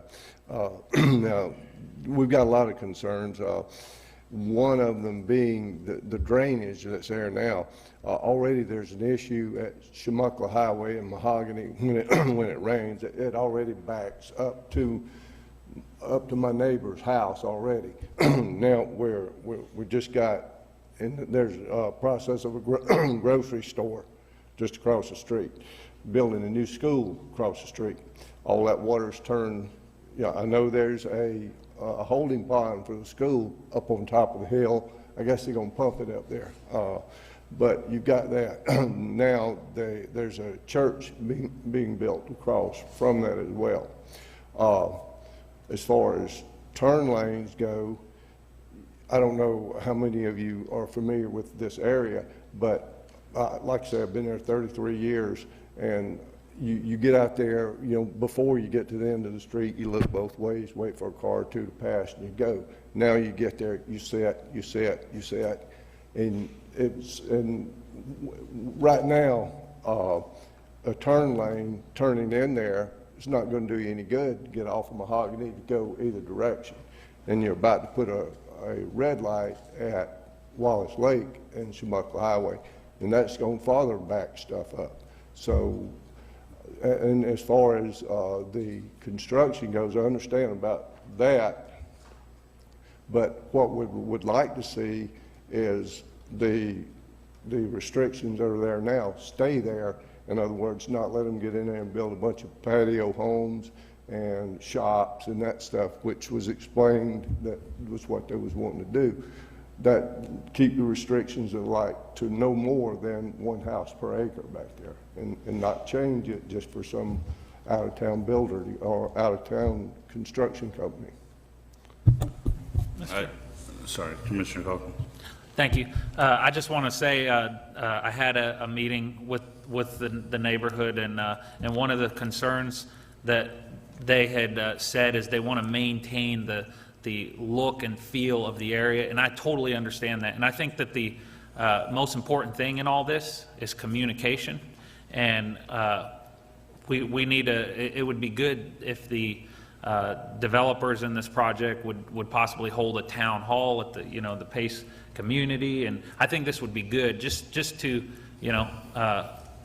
and let the neighbors and the residents give their input. And as far as I know, that this is something that will have to be voted on. I mean, this is just the connection to the road right in this point, but there's also going to be future votes. And Sean, can you come up to the mic real quick? Yes, sir. This item that we're talking about now doesn't grant anybody the right to build any homes, anything like that, correct? It's just accessing their property. That is correct for the item that's being voted on today. Okay, so that's what this item is about. As far as future development of that neighborhood, we know that they are interested in building a community there. I would just like to recommend to the developers and to the citizens, I think we need to have some kind of meeting just to give input. Also, I also asked the citizens about a contact. Mr. Dan Flynn said that he would be a good contact, so I would recommend that all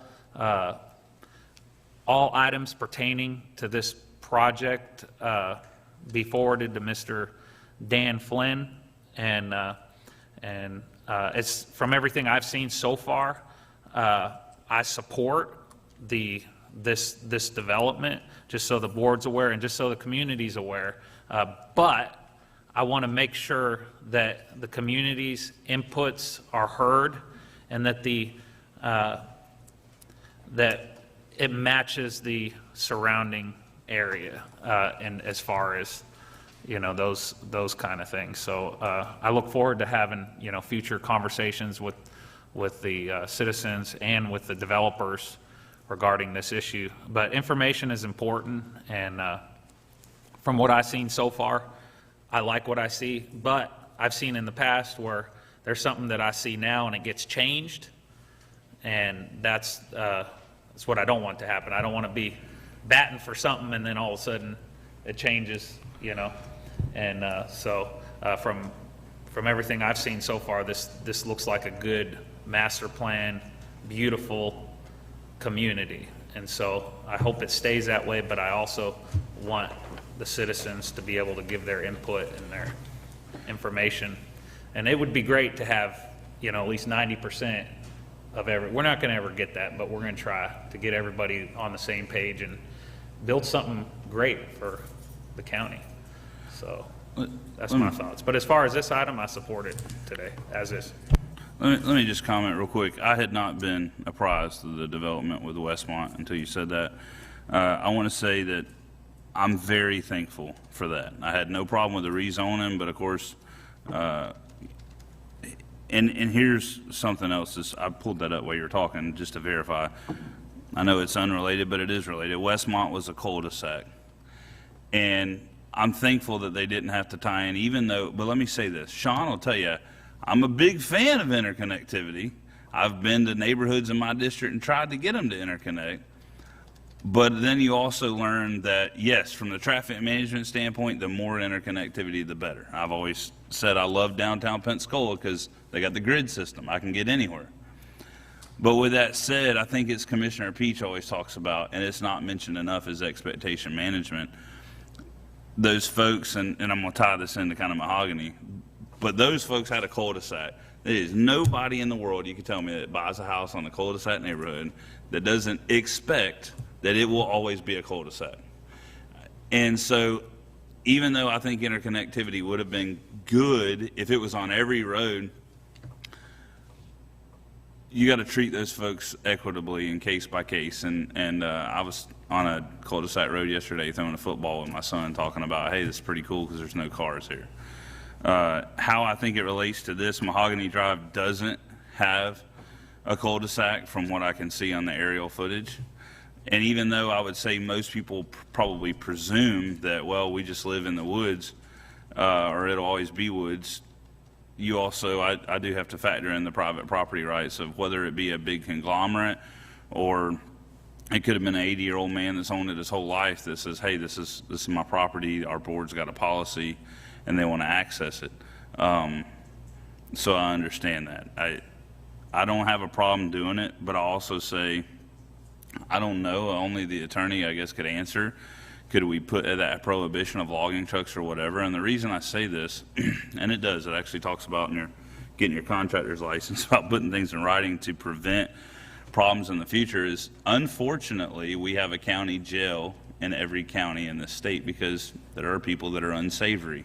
Unfortunately, even sometimes we've heard about stock traders that we all looked at, former government officials that were caught doing things that were unethical. So the concept that things in writing are good, but then I'll go to the other side. Really what I think about is, unfortunately, people pass away sometimes of natural causes or accidents or financial hardships, and they have to sell it. And the people that come behind them may say, well, I didn't make that agreement, and I'm not bound to it if it's not in writing. So if a man says he ain't going to do logging, I don't know a man of his word that would have a problem with putting that in writing. But I will say, Sean, since you said that, and I think this will be important, I'm really just telling my other board members, but the public will become aware of it more in the future.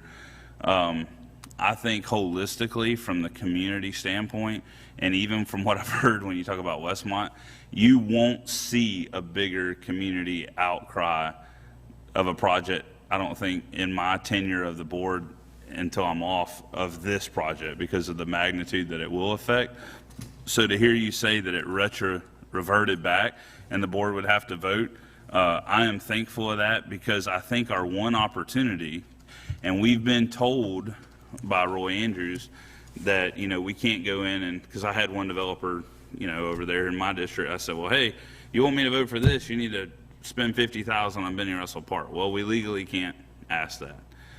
But I can say that without a volunteered initial initiative to make significant off-site improvements to multiple entrances, when you start talking about over 1,000-acre development, I've already had people on Luther Fowler reaching out like, hey, look, man, and that's a fact. I've put in work orders on Luther Fowler. Sometimes you can't drive down the road without limbs slapping your car. There's no right-of-way.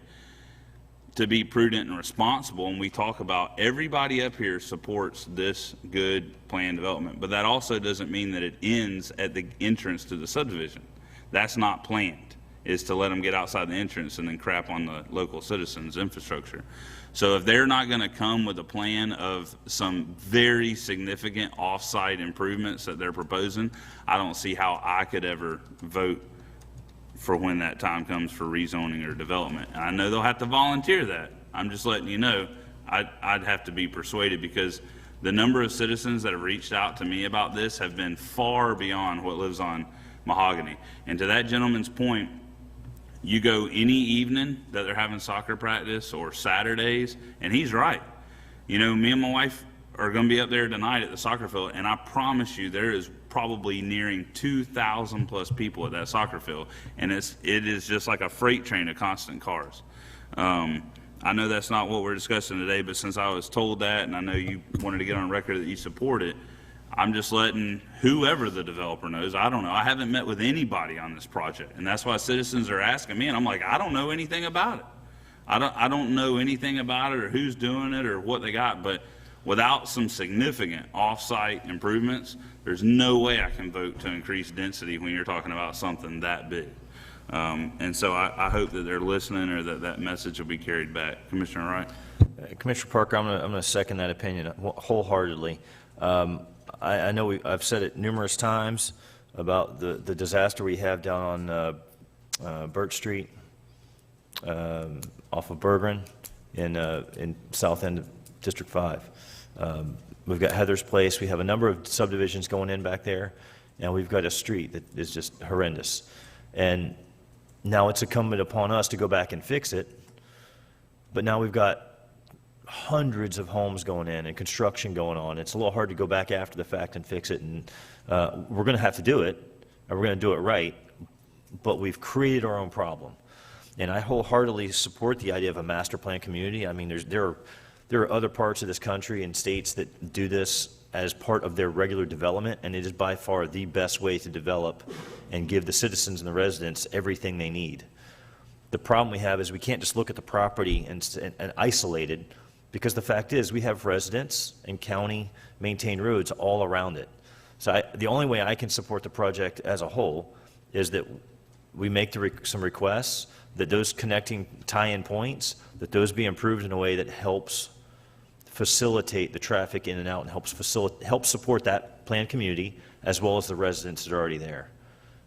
I wholeheartedly support that effort, and what we can do legally, I'm not sure, but the only way I can support it is we take a holistic approach to it, because here we are talking about being the board that cares about infrastructure, and here we are spending money for infrastructure problems that they're legendary. They've been there the whole time. Here we have an opportunity to do it right the first time. And, I don't plan on being here in 12, 14, 15 years. But what I'm not going to do is make a decision and just pass the buck to somebody else. I'm here to do the right thing the first time. Mr. Attorney, can you speak to that as far as, are we able to put restrictions on the usage of the right-of-way? We can. It depends on what the restrictions are. We can have restrictions on the use of the right-of-way. What we would recommend if we wanted to go that route is to table this and then look at the restrictions that we want to place, draft up some language, and then determine the legality of what that language is and bring it back to the board for vote. And my question was on the logging. And if we can't, I'd go out on a limb and say, I got a few years left on this board. I'm fine with that, but my God, I'd be a bear in a hard spot telling staff to make it. Hey, we can also, as much as we call staff and ask them to help folks, if I find somebody lying to me that they say, hey, we're not going to do this, and they come back and do it, we can go in the opposite direction too. And I just don't know a grown man that'll say something and not willing to put it in writing. Is the reason I'm saying that. Mr. Chairman, they did put it in writing. That's what I thought I heard a few minutes ago. We got a letter. Yeah, but if that person dies, and it'd be tragic, but Britt, the J football coach that is younger than me, dying was tragic. Is that person that inherits that problem through probate or buys it, are they bound because one developer sent a letter? I mean, Mr. Attorney, you speak, I'm going to venture to say probably not, but how would that affect? That's why I say I'm, as Colton said, trying to do the right thing of planning, because we know D.R. Horton went in and bought a bunch of subdivisions, and then the economy went belly up, and almost all of them sold, and different developers went in there, and I'm just trying to plan that for the future, because that's what those folks on Mahogany are expecting us to do. I would want to look at the legality of that, but, I mean, you're right as it relates to a letter, whether or not that would be legally binding moving forward, probably be something that would be included within the easement. So I'm personally, I'm going to say, if I could speak, or do you want to speak? Yeah, if we have a letter that says they're not going to use it for logging, signed by a person, what good's another letter going to do from another person?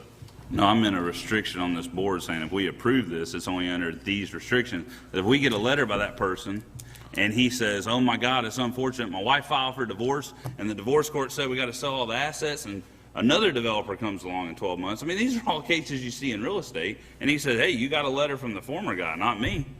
But if we put a restriction, just like how he was saying a former rezoning, then that's binding on that easement. It's not from that developer, it's from us, is what I'm asking for. And I'm just trying to think that it's unfortunate, but things happen, divorce, death, financial disruption, and I just want to make sure that there's some continuity there. Yeah, what you just said is it would need to be within the easement itself. The fact that the easement then, when someone else comes in, they're still bound by that same easement. That's what I'm talking about. Yeah. So, Commissioner, I believe, based on what I'm hearing, I think you could certainly approve the right-of-way easement use application today with the condition that there be no logging trucks allowed within that easement. That's all I want to do. Yes, sir. I think you can certainly approve that application today with that condition. We can certainly place into our GIS alert files, that be placed in there with the copy of this application and that condition placed upon it. I just want to be clear for the record, for the board, because there's been a lot of discussion with, ingress and egress and things like that. As the board has approved the updated Santa Rosa County Land Development Code, it allows for an alternative subdivision, which allows the clustering of density within that. So it will be a private development.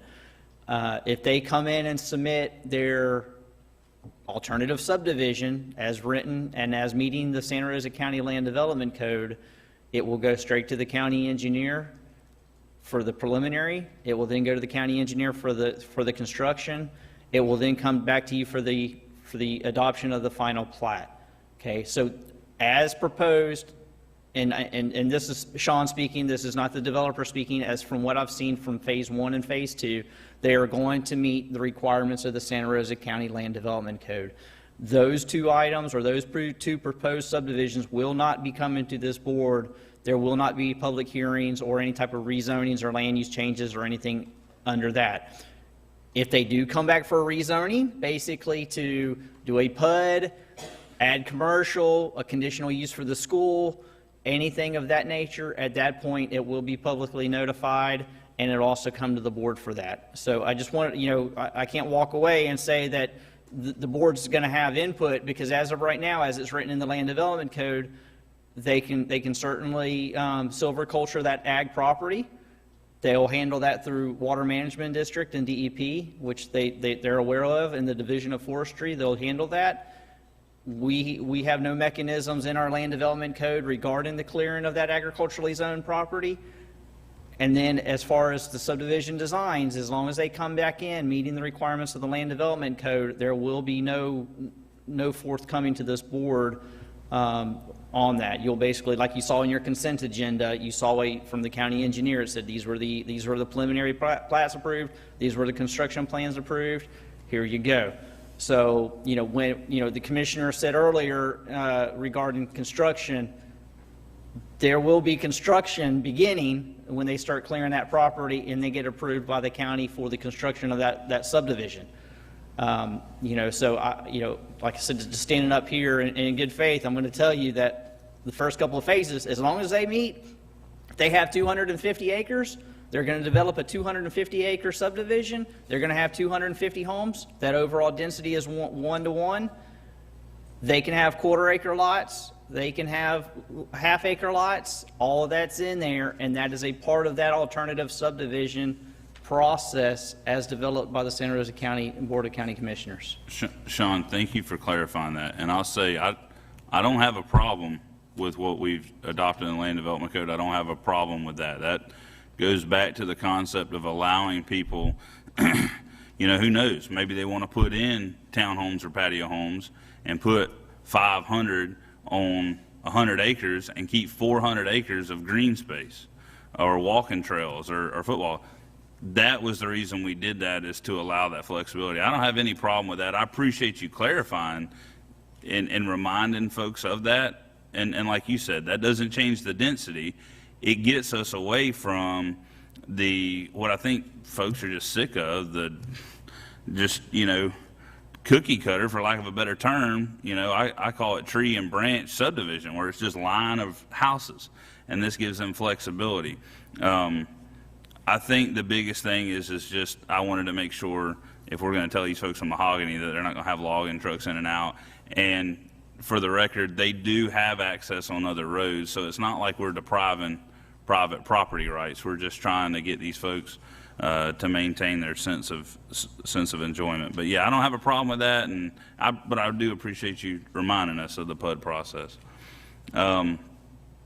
We've belabored it. It's lunchtime. I'll make a motion that we grant the access, as Sean mentioned, with the caveat that there's a restriction that we say no logging activity, no silviculture logging activity will occur there on the access easement connecting to Mahogany Drive. I'll do so without objection. Hearing no objections, it passes. And that concludes my committee. Thank you, Commissioner Parker. Budget and Financial Committee, Commissioner Wright. I'll bring us home here. I trust everyone's had a chance to take a look at the check register. If anyone has any discussion or questions, otherwise I would move for approval without objection. Hearing none, passes. List of our upcoming meetings is there. We have the legislative one tonight. I'll be representing that in our rezoning meeting Thursday evening. So if there's no other business to come before this board. Mr. Chairman. I'm sorry. Commissioner Wright. At the beginning, I did ask to reserve just a moment to have a quick discussion. And I want to make it perfectly clear. The point for this discussion is just for clarification. Take no issue with anyone's appointees for zoning board or marine advisory council or anything like that. I just, in the effort to try to, so that we're better prepared to make decisions when things get put on consent agendas or the agenda in general. And I think from a public transparency standpoint too, and I would just ask that staff, when we have an appointee that we put forth, that there be some type of resume attached to it. It would just make it easier for fellow board members to look, and in addition to just an application process that we know is there, just to be able to look at civic organizations or boards they've served on, professional experience, things that when we look at putting somebody on a public advisory council of some sort, they're supposed to be representing the residents and using their experience to make good sound judgments to then give us a recommendation. And I think it's only fair that there be some transparency in that. And that's the only, I'm just asking staff that we make sure we gather resumes at some point. And like I said, that has nothing to do with any individual appointees or anything like that. I just think it would help. I know when I was going through the backup data, I saw a name, but that's all, and I saw the application, and that's all that was there. And it just would have been nice to have a little bit more information. But I trust Commissioner Calkins' judgment on that. But I just think from a public standpoint, it would be nice to be able to have some data. Only comment I had, I mentioned that, and one other thing is I don't want to be the bad guy, so to speak, as a commissioner, because if it's and this has nothing to do with any appointees today, but when you mention other boards, I think the Marine Advisory, it'd be a matter of public record. If you go back and look, I think it's had one appointee that possibly has missed every single meeting this year. I don't want to be the bad guy and bring that up if that's another commissioner's appointee, because sometimes people think that's like a personal jab. If one of my appointees is missing, though, I think it's incumbent upon, I'm going to say, the staff to bring that to our board. Like, we have a policy talking about if they miss more than 2 meetings. I'd love for y'all to bring that to that commissioner's attention, and if nothing changes, because we are elected at large, like we said, bring it to the board, informational. Hey, this member has missed 4 out of 4 of the last meetings. And so then it's not a, hey, Sam's bringing it up because I've got an appointee that's, says, hey, we don't have folks, we can bring it up in front of the board, and then the board can vote. If it gets to that point, I don't mind making the motion that says let's remove that person.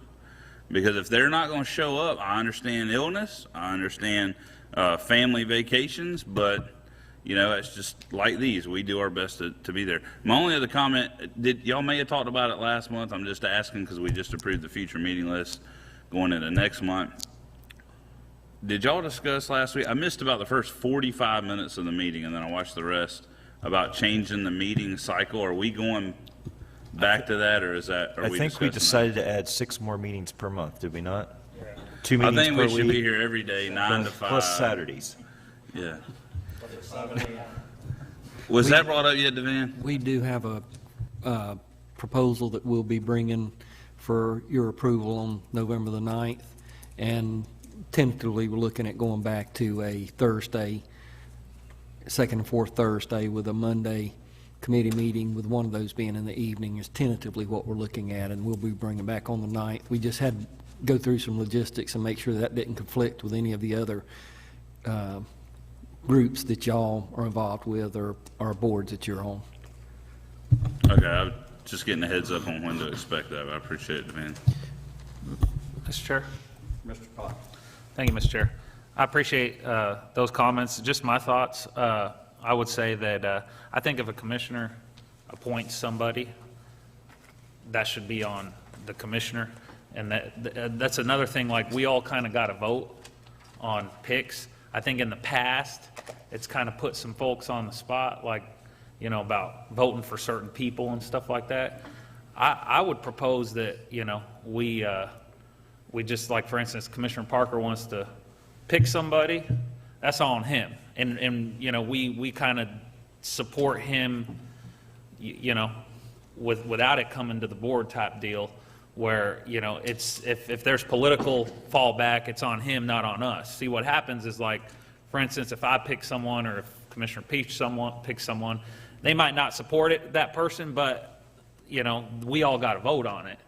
And so it's like, that's an idea that maybe we can just appoint people where we take responsibility for the person. We set our own requirements, whether they want, whether we require a resume, 10 resumes, or if the commissioner just says, hey, I want this guy, I think that would be better, and those kind of things on all appointees, zoning board, marine advisory, and it'd put all the other commissioners off of and if there's any controversy, that commissioner will have to deal with it, and the other commissioners can go, Just a thought. I'm going to respectfully disagree with that, Commissioner Calkins, only because the entire board's going to have to deal with it. We're the ones that are going to have to take the heat from the residents, from the city, whether it be social media or people that come stand in the gallery here. It's not just one commissioner's decision, and only that commissioner bears the brunt of it. I think it's fair for the entire board. I think you found that, generally speaking, everyone's been very respectful of everyone's appointees, and that's why I led the conversation with this has nothing to do with an individual, your appointee. It just happens to be that when I looked at the information, I just didn't see a resume, and I just thought it would be transparent if we did have some more information about who the person is going to be. I know for a line level employee, an application may just be fine, but if I'm going to hire in somebody at a level of leadership and management that's going to make some significant decisions, I want to know a little more background on them. And I kind of view this as, we're kind of a hiring board when it comes to appointees, and I just think that's reasonable. I think it's also reasonable for a commissioner, if they chose to reach out to that individual and just ask them some questions, that's fair to have a bit of an interview process. But that's up to each individual commissioner on how engaged they want to be. But once again, it has nothing to do with your appointee or anyone's appointees in general. I just would like to see a little more information. I think it's fair, and I think it's fair for the public out there that looks at the agenda ahead of time and knows what we're going to be discussing, and then may have a question. That's all. It's just a procedural thing. Mr. Chairman, speaking as probably the only commissioner that's ever had anybody turned down off a zoning board, Mr. Dabney, one time. I'd like the information. I want some background because the five of us take the brunt, but that man right there and his staff's the one that has to work with them. So, I mean, it should be vetted, it should have some background to it. He should know through those, through that process of application and resume, the type of person he's got to work with or looking forward to work with. So I'm going to support some sort of background and resumes. Doesn't have to be in depth, but just something that says, where my head's at type thing. You want to hear from Sean first, because he may clarify the whole process. I just want to make one comment after Commissioner Cole said, as far as that was the example of Mr. Dabney got voted down at that time, and my thoughts at that time was that Commissioner Cole picked him, and I think he should have got the position in that particular situation. I understand Commissioner Wright's points about resume. That's about transparency. That's about getting more information. We should all be okay with more information. But that's why I brought it up. Yes, sir. Just for reference, the Santa Rosa County Code of Ordinance and the Santa Rosa County Land Development Code establishes the rules and regulations regarding the Santa Rosa County Zoning Board. It does specifically state that a appointee has to come forth to this board for appointment by the Board of County Commissioners prior to being appointed to the zoning board. So if this board chooses to do anything differently, we'll certainly need to go back and do a public hearing and amend that zoning board or that code of ordinances. Also, as regarding attendance, we'll have a attendance roster basically on your desk for Thursday evening's meeting, just so you can have that available. And certainly, as Commissioner Cole indicated, anything we can do in the future to help and assist, whether that's getting those individuals scheduled, what we'll do. So, for instance, we had an appointee that was nominated today and approved to the board. We actually have an orientation process, so we'll certainly reach out to that individual. I wasn't aware until I saw the agenda that that individual was going to be appointed. So we'll certainly reach out and make sure we schedule an appointee in an orientation with them and try to make sure that all of that is taken care of before the November board meeting. Sean, will you also do the other boards? There may be something I'm missing other than just zoning, but zoning, marine advisory, anything else. And I've heard, again, it's a matter of public record, but I've heard the marine advisory, we got a real problem with at least one member not showing up to any of the meetings this year. And I think at some point our board, we're responsible to address that. If you can't have quorums, aviation committee, I'd love to have a roster of all those. Well, I can certainly work with admin to get that roster to you. I'm not familiar with the other boards as much as I am with the zoning board.